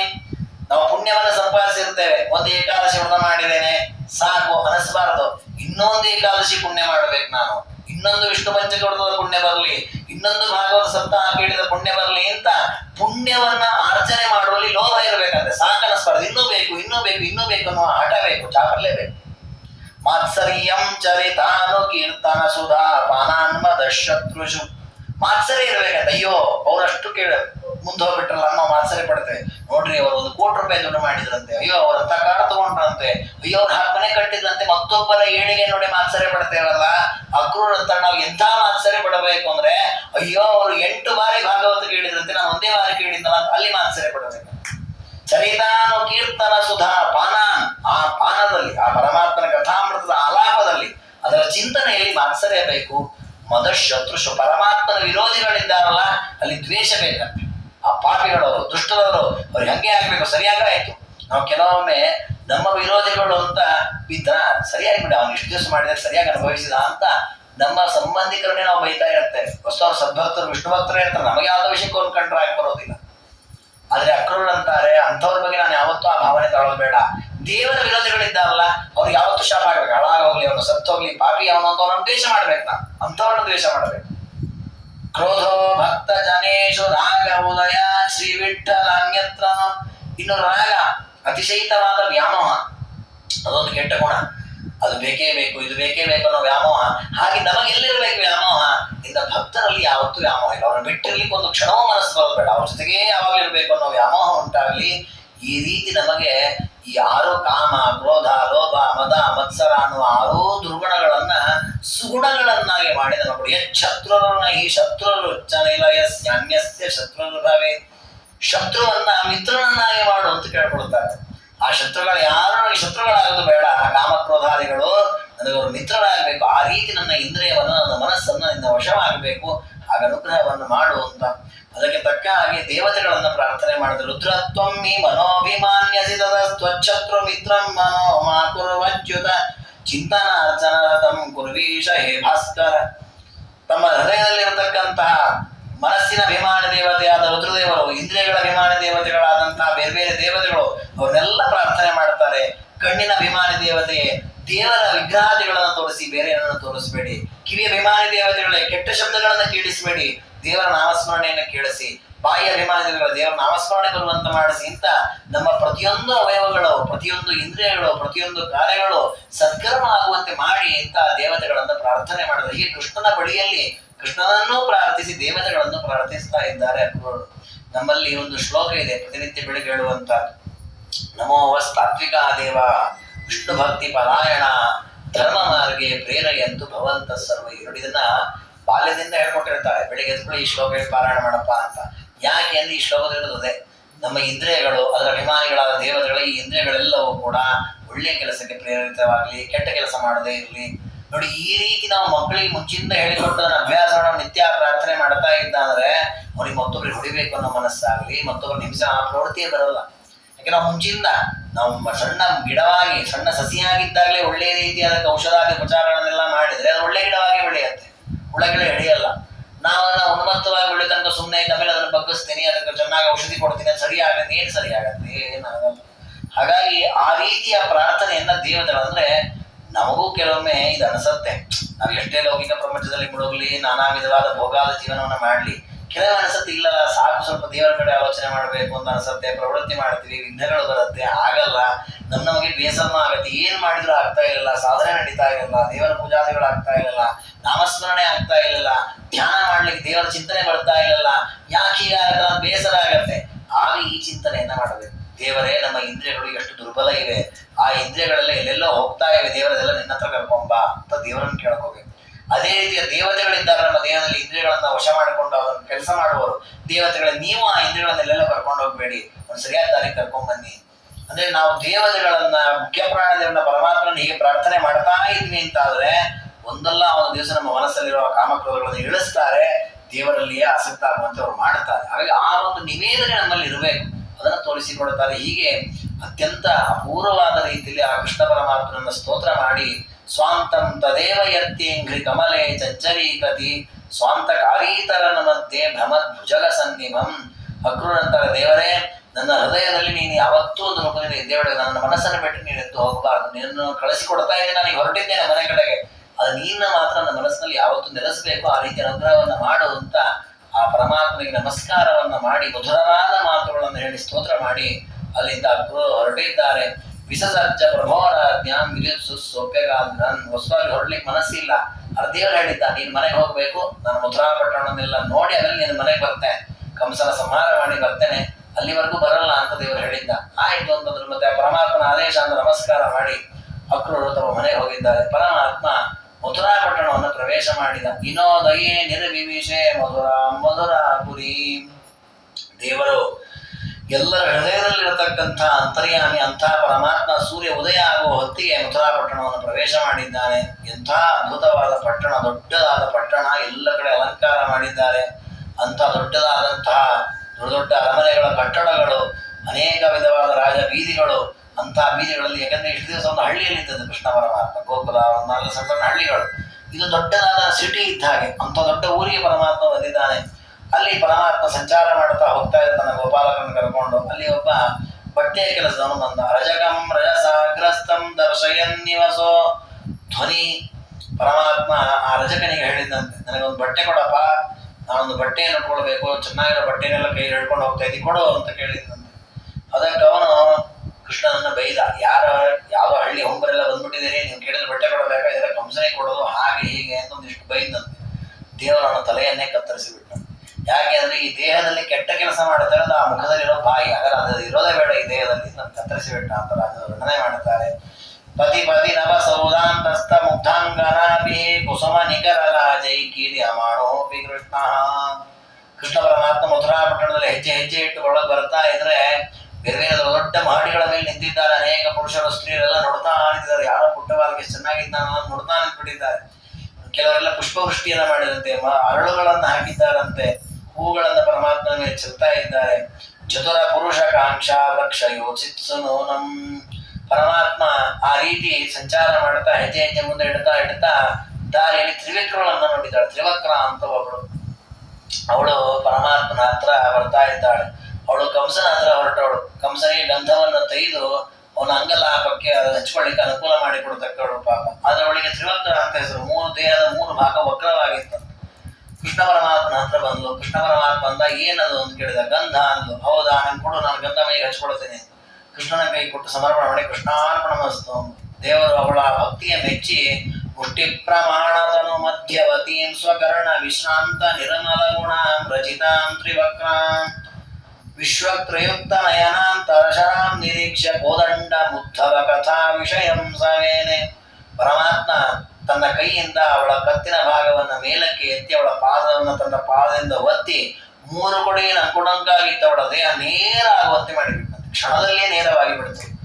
ಅಲ್ಲಿವರೆಗೂ ಅವಳನ್ನು ತ್ರಿವಕ್ರಾಂತಿ ಯಾರವಳ ಮುಖವನ್ನೇ ನೋಡ್ತಾ ಇರಲಿಲ್ಲ. ಆ ನಂತರ ಅವಳ ಮುಖವನ್ನು ನೋಡೋದೇ ನಿಲ್ಲಿಸಲಿಲ್ಲ. ಎಲ್ಲರೂ ಅವಳನ್ನೇ ನೋಡೋದು. ಎಂಥ ಸುಂದರ ಇದ್ದಾಳೆ ಅವಳು, ಎಂಥ ಸುಂದರ ಇದ್ದಾಳೆ, ಅಷ್ಟು ಸುಂದರಳನ್ನಾಗಿ ಅವಳನ್ನು ಮಾಡಿದ್ದಾನೆ ಪರಮಾತ್ಮ. ಅವಳ ಚುಬುಕ ಗತಕರಾಣ ಮಂಚತಾಂ ಕ್ವಾಸ್ತಿ ವಕ್ರ. ಪರಮಾತ್ಮನ ಕೈ ಸ್ಪರ್ಶ ಅಲ್ಲಿ ಹಿಂಗೆಲ್ಲಿ ವಕ್ರ ಇರಬೇಕು ಅವಳ ದೇಹದಲ್ಲಿ, ಎಲ್ಲ ವಕ್ರ ತೆಗೆದುಬಿಟ್ಟಿದ್ದಾನೆ ಪರಮಾತ್ಮ. ಅನುಕೂಲೈ ತುಂಬಾಲಾಂ ಕರೈ ವೈಕಾರಣ. ಈ ಗಂಧಾರ್ಪಣವನ್ನು ಸ್ವೀಕಾರ ಮಾಡಿದ. ಅವಳಿಗೆ ಅನುಗ್ರಹವನ್ನು ಮಾಡಿ ಮುಂದಕ್ಕೆ ಹೊರಟ. ಅವಳನ್ನು ದೇವರೇ ನೀನೇ ಮದುವೆ ಆಗಬೇಕು ಅಂದು. ಕೃಷ್ಣ ಅಂತ ಬರ್ತೇನೆ, ನಾನು ಕಂಸನನ್ನು ಕೊಂದು ಬಂದ್ರೆ ನಾನು ಮದುವೆ ಆಗ್ತೀನಿ ಅವಳನ್ನು ಕಳಿಸಿದ. ಮುಂದಕ್ಕೆ ಹೋಗ್ತಾ ಇದ್ದಾನೆ. ಹೋಗುವಾಗ ಧನುರ್ನಿವಾಸ ಕೋದಂಡ ಖಂಡನವತೋ ಚಕಮೇನ ಮೇಷಾಯುಕ್ತಂ ಸಕಲ ದೈವತ ಮುಖ್ಯ ದೇವ ಕೃಷ್ಣ ಕಥಂ ಜಡತಮಸ್ಯ ಬಲಿಂ ಸಹೇತ. ಕೃಷ್ಣ ಪರಮಾತ್ಮನ ಅನುಗ್ರಹದಿಂದ ಅಲ್ಲಿ ಒಬ್ಬ ಸುಧಾಮ ಅಂತ ಒಬ್ಬ ಇದ್ದ. ಅವನು ಮಾಲೆಯನ್ನ ಮಾಡತಕ್ಕವನು. ದೇವರು ಅವನ ಹತ್ರ ಮಾಲೆ ಕೊಡು ಅಂತ ಕೇಳಿದಂತೆ. ಅವನು ದೇವರಿಗೆ ಅರ್ಪಣೆ ಮಾಡಿದ. ದೇವರು ಅವನಿಗೆ ಅನುಗ್ರಹವನ್ನು ಮಾಡಿದ. ದೇವರಿಗೆ ಭಕ್ತಿಯಿಂದ ಗಂಧ ಮಾಲೆ ಇದೆಲ್ಲ ಅರ್ಪಣೆ ಮಾಡಿದವರಿಗೆ ದೇವರೆಲ್ಲ ಸದ್ಗತಿ ಕೊಟ್ಟ. ಬಟ್ಟೆಯನ್ನೆಲ್ಲ ಕೊಡದೆ ವಿರೋಧ ಮಾಡಿದವರಿಗೆ ದೇವರು ಅದರಿಗೆಲ್ಲ ಶಿಕ್ಷೆಯನ್ನು ಕೊಟ್ಟ. ಹಾಗೆ ದೇವರನ್ನ ಭಕ್ತಿಯಿಂದ ಆರಾಧನೆ ಮಾಡಿದವರಿಗೆ ಉತ್ತಮವಾದ ಫಲವನ್ನು ಪರಮಾತ್ಮ ಕೊಡ್ತಾನೆ ಅಂತ. ಅದಾದ ಮೇಲೆ ಪರಮಾತ್ಮ ಆ ಧನುಸ್ಸನ್ನು ಇಟ್ಟಿದ್ದಾರೆ. ಅಲ್ಲಿ ಹೋದ್ನಂತೆ, ಶಿವಧನುಸ್ಸನ್ನು ಇಟ್ಟಿದ್ರಂತೆ. ಅಲ್ಲಿ ಹೋದ್ನಂತೆ ಪರಮಾತ್ಮ. ಯಾಕೆ ಅಂದ್ರೆ ಸತ್ವಂಶ ಜಾತೋಪಿ ಗುಣಾನ್ವಿತೋಪಿ ಶಿಕ್ಷಾನುರೂಪೋಪಿ ನತೇನ ಚಾಪ ಭಗ್ನ ಶರೈರ್ ವಕ್ರ ಹೃದೋ ಹಿ ಪುಂಸಾ ಕೋ ವಾ ಗುಣ ಕೋ ವಿಧಮಾನ ಯೋಗ್ಯ. ಆ ಶಿವಧನಸ್ಸನ್ನು ನೋಡಿದಂತೆ ದೇವರು, ತುಂಬಾ ಚೆನ್ನಾಗಿದೆ ಈ ಧನಸ್ಸು ಅಂತ ಹೊರಗೆ ಎತ್ತಿ ಹೀಗೆ ಬಗ್ಗಿಸಿದ ಕಗ್ಗ ಕಟ್ಟಬೇಕು ಅಂದ್ರೆ ಅದು ತೊಂಡೆ ಆಗೋಯ್ತಂತೆ ಧನಸ್ಸು. ಅಂದ್ರೆ ಅದನ್ನ ಇಟ್ಟದ್ದೇ, ಅದನ್ನ ಯಾರು ಅಲ್ಲಾಡಿಸ್ಲಿಕ್ಕೆ ಆಗಲಿಕ್ಕೆ ರುದ್ರದೇವರು ಕೊಟ್ಟಿರೋ ಧನಸ್ಸು. ಅಲ್ಲಾಡಿಸ್ಲಿಕ್ಕೆ ಆಗ್ತಿರ್ಲಿಲ್ಲ. ಅನೇಕ ರಾಜಕುಮಾರರು ಮಹಾರಾಜರು ಬಂದು ಸೋತು ಹೋಗಿದ್ದಾರೆ. ಕೃಷ್ಣನಿಗೆ ಅದನ್ನ ಎತ್ತಲಿಕ್ಕೆ ಹೇಳೋದು. ಎತ್ತಲಿಕ್ಕೆ ಹೋಗ್ತಾನೆ, ಮೈ ಮೇಲೆ ಬೆಳೆದು ಸತ್ತು ಹೋಗ್ತಾನೆ ಅಂತ ಈ ಕಂಸನ ಆಲೋಚನೆ. ಕೃಷ್ಣ ಅದನ್ನು ಎಡಗೈಲಿ ಎತ್ತಿದ್ದಂತೆ. ಕರೇಣೋದ್ಧತ್ಯ ಪ್ರಾಜ್ಞತನತ ಗುಣ ವೇದ ನಮಸೌಪಾದಾಘಾತು ತದನು ವಿರಚಯ್ಯಾಶ್ವನಮಯದ. ತನ್ನ ಕೈಯಲ್ಲಿ ಎಡಗೈಯಿಂದ ಹೀಗೆ ಹಿಡಿದ. ಆರಾಮಾಗಿ ಧನಸ್ಸು ಬಂತು. ಅದನ್ನು ಮೇಲಿಂದ ಬಗ್ಗಿಸಿದ. ಅದು ಖಡ್ಗವನ್ನ ಕಟ್ಟಿದ. ಅಥೋ ಲೀಲಾ ಬಾಲ ಖಲಮಿವ ಧನುರ್ಭಗ್ನ ಮಕರೋ ದ್ವಲಾನ್ ನಮ್ರೀಭೂತೆ ಕರ ಕಿಮಿಹ ಕರುಣ ಶುಷ್ಕ ಹೃದಯೇ. ರಾಜನಂತ ಅದಕ್ಕೆ ಹಗ್ಗ ಕಟ್ಲಿಕ್ಕೆ ಕುತ್ಕೊಳ್ಳೋ ತುಂಡೆ ಆಗೋಯ್ತಂತದ್ದು. ಯಾಕೆ ತುಂಡ ಆಯ್ತು ಅಂದ್ರೆ ಮತ್ತೆ ಒಣಗಿದ ಮರ ಇನ್ ಹೇಗಿರುತ್ತೆ? ಈ ಒಣಗಿದ ಮರಗಳನ್ನ ನೀವು ಬಗ್ಸಿದ್ರೆ ಹಸಿ ಮರ ಬಗ್ಗತ್ತೆ, ಒಣಗಿದ ಮರ ಬಗ್ಗಲ್ಲ. ಇದನ್ನ ಯಾಕೆ ಹೇಳ್ತಾರ ರಾಜರು ಅಂದ್ರೆ ಶುಷ್ಕವಾದ ವ್ಯಕ್ತಿಗಳ ಮನಸ್ಸು, ಶುಷ್ಕವಾದ ಅಂದ್ರೆ ಕುತ್ಸಿತವಾದ ಮನಸ್ಸಿರೋ ವ್ಯಕ್ತಿಗಳನ್ನ ನೀವೆಷ್ಟು ಉಪದೇಶ ಮಾಡಿದ್ರು ಬಗ್ಗಲ್ಲ. ಯಾರು ಒಳ್ಳೆಯ ಹೃದಯವಾದ ಇದೆ ಅಂದ್ರೆ ಯಾರು ಒಳ್ಳೆ ಹಸಿಯಾದ ಪ್ರಸನ್ನವಾದ ಮನಸ್ಸಿದೆ ಅವರಿಗೆ ಉಪದೇಶ ಮಾಡಿ ಸಾರ್ಥಕ ಆಗತ್ತೆ. ಹಾಗೆ ಈ ಧನಸ್ಸು ಒಣಗಿ ಹೋಗಿರೋ ಧನಸ್ಸು ಇದು ಬಗ್ಸಿದ್ರೆ ಹೇಗೆ ಬಗ್ಗತ್ತದು? ಮುರಿದೇ ಹೋಯ್ತು. ಅದಕ್ಕೆ ರಾಜರಂತಾರೆ ಯಾಕದು ಮುರಿದ ದೇವರು ಅಂತಂದ್ರೆ ದೇವರಿಗೆ ಅದ್ರ ಮೇಲೆ ಕೋಪ ಬಂತು. ಯಾಕೆ ಕೋಪ ಬಂತು? ಸದ್ವಂಶ ಜಾತೋಪಿ ಗುಣಾನ್ವಿತೋಪಿ, ಒಳ್ಳೆ ವಂಶದಲ್ಲಿ ಬಂದಿದೆ ಅದು. ವಂಶ ಶಬ್ದಕ್ಕೆ ಬಿದಿರು ಅಂತ ಅರ್ಥ ಸಂಸ್ಕೃತದಲ್ಲಿ. ಅದಕ್ಕೆ ವಂಶಧರ ಅಂತ ಕೃಷ್ಣನನ್ನು ಕರೀತಾರೆ. ಅಂದ್ರೆ ವೇಣು, ಕೊಳಲನ್ನು ಹಿಡ್ಕೊಂಡದಕ್ಕೆ ವೇಣು ಅಂದ್ರೆ ಬಿದಿರಿನಿಂದ ಮಾಡುವಂತಹ ಒಂದು ವಾದ್ಯ. ಹಾಗಾಗಿ ವಂಶ ಅಂದ್ರೆ ಇದು ಬಿದಿರು, ಬಿದಿರಿನ ಕುಲದಲ್ಲಿ ಬಂದಂತಹದ್ದು ಈ ಧನಸ್ಸು. ಇನ್ನು ಗುಣಾನ್ವಿತ, ಇದಕ್ಕೊಂದು ಹಗ್ಗ ಕಟ್ಟಿದ್ದಾರೆ, ಹಗ್ಗವನ್ನ ಗುಣ ಅಂತ ಕರೀತಾರೆ. ಹಗ್ಗವೂ ಇದೆ ಅದಕ್ಕೆ. ಶಿಕ್ಷಾನುರೂಪೋಪಿ, ಅದಕ್ಕೆ ತಕ್ಕದಾದ ಶಿಕ್ಷಾದಿಗಳನ್ನ ಮಾಡ್ತಾರೆ. ಅಂದ್ರೆ ಧನ ವಿದ್ಯಾದಿಗಳನ್ನೆಲ್ಲ ಅಧ್ಯಯನ ಮಾಡುವ ಕ್ರಮ ಇದೆ. ಅಷ್ಟು ಒಳ್ಳೆಯ ಸ್ಥಾನ ಮಾನ ಎಲ್ಲ ಇದೆ ಇದಕ್ಕೆ. ಅಷ್ಟಿದ್ರೂ ಕೂಡ ಮಧ್ಯಭಾಗ ವಕ್ರ ಆಗಿದೆ. ಅದು ಹೀಗಿರುತ್ತಲ್ಲ ಧನಸ್ಸು. ಅಂದ್ರೆ ಇದು ದೇವರು ನಮಗೆ ಮಾರ್ಗದರ್ಶನ ಮಾಡಿದ್ದು. ಅದು ಆ ವಕ್ರ ಆಗಿದೆ ಅಂತ ನಾನು ಮುರಿದಂತೆ ದೇವರು. ಹಾಗಾದ್ರೆ ನಾವು ಕೂಡ ಒಳ್ಳೆಯ ವಂಶದಲ್ಲಿ ಹುಟ್ಟಿದ್ದೇವೆ, ವಿದ್ಯಾದಿ ಒಳ್ಳೆಯ ಗುಣಗಳಿದೆ, ಒಳ್ಳೆಯ ಅಧ್ಯಯನ ಆಗಿದೆ, ವಾಕ್ಪಟುತ್ವ ಇದೆ, ಸೌಂದರ್ಯ ಇದೆ, ಎಲ್ಲ ಇದೆ ಅಂತ ಹೇಳಿ ನಮ್ಮಲ್ಲಿ ವಕ್ರ ಸ್ವಭಾವ ಇದ್ರೆ, ನೇರ ಸ್ವಭಾವ ಇಲ್ಲ, ಒಳಗೊಂದು ಹೊರಗೊಂದು ಕುಹಕ ಇತ್ಯಾದಿ ದುಷ್ಟಗುಣಗಳು ನಮ್ಮಲ್ಲಿದ್ರೆ ಪರಮಾತ್ಮ ನಮ್ಮನ್ನು ಬಗ್ಗಿಸಿ ಬಿಡ್ತಾನೆ. ಹಾಗೆ ನಾವು ಒಳ್ಳೆಯ ವಂಶದಲ್ಲಿ ಹುಟ್ಟಿದ್ದೇವೆ ಅಂತ ಮಾತ್ರ ದೇವರ ಹತ್ರ ಆಗ್ತೇವೆ ಅಂತ ಇಲ್ಲ, ವಿದ್ಯೆ ಇದೆ ಕೂಡ ದೇವರ ಹತ್ರ ಆಗ್ತೇವೆ ಅಂತ ಅದಕ್ಕೆ ತಕ್ಕದಾದಂತೆ ಪರಮಾತ್ಮನಲ್ಲಿ ಭಕ್ತಿ, ಅಷ್ಟೇ ವಿನಯ, ಸಜ್ಜನರಲ್ಲಿ ಗೌರವ, ಈ ಎಲ್ಲ ಬುದ್ಧಿ ಇದ್ದಾಗ ಮಾತ್ರ ಪರಮಾತ್ಮ ಅನುಗ್ರಹವಾಗತ್ತೆ ಅಂತ ತೋರಿಸುವಂತೆ ಆ ಧನುಸ್ಸನ್ನ ಪರಮಾತ್ಮ ಮುರಿದ. ಭಗ್ನಶ್ಚಾಪಸ್ವಭರ್ತ ಪ್ರತಿಭಯ ನಿರದೈರ್ಧೈರ್ಯ ಚೌರ್ಯಂ ತತಾನ ವ್ಯಗ್ರ ಸ್ವಾಂತಾನ್ ಸ್ವಪಾದಾನ್ ದೃಢತರ ಶಕಲ ದ್ವಂದ್ವ ಘಾತೈರ್ಜಘಾನ. ದೇವರ ಧನುಸ್ಸನ್ನ ಹಗ್ಗ ಕಟ್ಟುವ ಬಲದಲ್ಲಿ ಬಗ್ಸಿದಾಗ ತುಂಡಾಯ್ತಲ್ಲ, ಒಂದು ಶಬ್ದ ಬಂದ್ಕೊಂಡೆ. ಆ ಶಬ್ದ ಎಷ್ಟು ಜೋರಾಗಿ ಬಂತು ಅಂದ್ರೆ ಇಡೀ ಮಥುರಾ ಪಟ್ಟಣಕ್ಕೆ ಕೇಳಿಸುವಂತೆ ಬಂತಂತ ಶಬ್ದ. ಅಂದ್ರೆ ಕಂಸನಿಗೆ ಶಬ್ದ ಕೇಳಬೇಕು, ನೀನು ಸಾಯುವ ಕಾಲ ಬಂದಿದೆ ಅಂತ. ಆ ರೀತಿಯಲ್ಲಿ ಆ ಶಬ್ದವಾಗಿದೆ. ವ್ಯಗ್ರ ಸ್ವಾಂತಾನ್ ಸ್ವಪಾದಾನ್ ದೃಢತರ ಶಕಲ ದ್ವಂದ್ವ ಘಾತೈ. ಆ ದೊಡ್ಡದಾದಂತಹ ಎರಡು ಧನುಸ್ಸಿನ ಎರಡು ಭಾಗ ಆದ್ದರಿಂದ ಆ ರೀತಿಯ ಶಬ್ದ ಬಂದಿದೆ. ಎಲ್ಲರೂ ಕೂಡ ಹೆದರಿ ಹೋಗಿದ್ದಾರೆ. ಔದಾರ್ಯ ಧೈರ್ಯ ಶೌರ್ಯಾಣಿ ಗರಹಯಂದ್ರ ಭಯೋಕ್ಷಯ ಮನೋಮರಮರ್ದಗಂ ಸಸ್ಯ ಮಧುಸೂದನ ದೂತವದ. ಹೀಗೆ ಕೃಷ್ಣ ಪರಮಾತ್ಮ ನಾನಾ ವಿಧವಾದ ಅದ್ಭುತವಾದ ಲೀಲೆಗಳನ್ನು ತೋರಿಸ್ತಾ ಮಥುರಾ ಪಟ್ಟಣದಲ್ಲಿವರಿಗೆ ಆನಂದವನ್ನುಂಟು ಮಾಡ್ತಾ ಆ ಶಿವನ ಧನುಸ್ಸನ್ನು ಮುರಿದು ಆ ನಂತರ ಕಥಯಿತು ಭಾನು ಸಿದ್ಧ ವಿದ್ಯಾಧರಾಣ. ಆ ದಿನ ಅಷ್ಟೇ ಸಾಕು ಅನ್ನೊಂದು ದೇವರು. ಸಾಯಂಕಾಲ ಆಗ್ತಾ ಬಂತು, ಇವತ್ತಿನ ಕಾರ್ಯ ಇಷ್ಟೇ ಸಾಕು ಅಂತ ಹೇಳಿ ಸೂರ್ಯ ಅಸ್ತ ಆಗ್ತಾ ಇದ್ದಂತೆ ಪರಮಾತ್ಮನು ಕೂಡ ಅಲ್ಲಿಯೇ ಒಂದು ತನಗೆ ಆತ್ಮೀಯರಾದಂತಹ ಒಬ್ಬ ಜ್ಞಾತಿ ಜುಷ್ಟಂ ನಿವಾಸಂ ಅವರ ಮನೆಯಲ್ಲಿ ಹೋಗಿ ಆನಂದದಿಂದ ವಿಹಾರ ಮಾಡಿದ ಅಂತ ಮೊದಲನೇ ದಿನ ಕಂಸನ ಆಸ್ಥಾನಕ್ಕೆ ಬಂದ ಪರಮಾತ್ಮ ಶಿವಧನುಸ್ಸನ್ನ ಮುರಿದ ಕಥೆಯನ್ನು ಹೇಳಿದರು. ಮುಂದೆ ಈ ಪ್ರಸಂಗದಲ್ಲಿ ಕಂಸನಿಗೆ ಅವತ್ತು ರಾತ್ರಿ ಭಯ ಅನ್ನುವಂಥದ್ದು ಮೂಡತ್ತೆ. ಅಷ್ಟು ದಿವಸ ನಿರ್ಭಯದಿಂದ ಬದುಕಿದ್ದ ಅವನು ಭಯ ಅನ್ನೋದು ಅವನಿಗೆ ಬೋಧನೆಯನ್ನ ಮಾಡತ್ತೆ. ಅವನು ದುಷ್ಟ, ಅವನು ಬುದ್ಧಿ ಬರಲ್ಲ. ಅವನು ಮತ್ತೆ ಕೃಷ್ಣನ ವಿರೋಧ ಮಾಡಿದ್ರೆ ಆ ಕೃಷ್ಣ ಅವನನ್ನು ಸಂಹಾರ ಮಾಡ್ತಾನೆ ಅಂತ ಆ ಕಥೆ ಮುಂದೆ ಬರ್ಲಿಕ್ಕಿದೆ. ಆ ಕೃಷ್ಣ ಕಂಸನ ಸಂಹಾರ ಮಾಡಿ ರುಕ್ಮಿಣಿ ಕಲ್ಯಾಣ ಮಾಡಿದ ಕಥೆಯ ತನಕದ ಭಾಗವನ್ನು ನಾಳೆ ದಿನ ತಿಳಿದುಕೊಳ್ಳೋಣ ಅಂತ ಹೇಳ್ತಾ ಇವತ್ತಿನ ಈ ಚಿಂತನೆಯನ್ನ ಗುರುಗಳ ಅಂತರ್ಯಾಮಿ ಮಧ್ಯವತಿ ಗೋಪಾಲಕೃಷ್ಣನ ಪಾದಾರವಿಂದಗಳಲ್ಲಿ ಸಮರ್ಪಣೆ ಮಾಡೋಣ. ಯಸ್ತರಗುಣ ಸಂಪೂರ್ಣ ಸರ್ವದೋಷ ವಿವರ್ಜಿತ ಪ್ರಿಯತಾಂ ಪ್ರೀತ ಏವ ವಿಷ್ಣುರಮೇ ಪರಮಸ್ತು. ಶ್ರೀಕೃಷ್ಣಾರ್ಪಣಮಸ್ತು.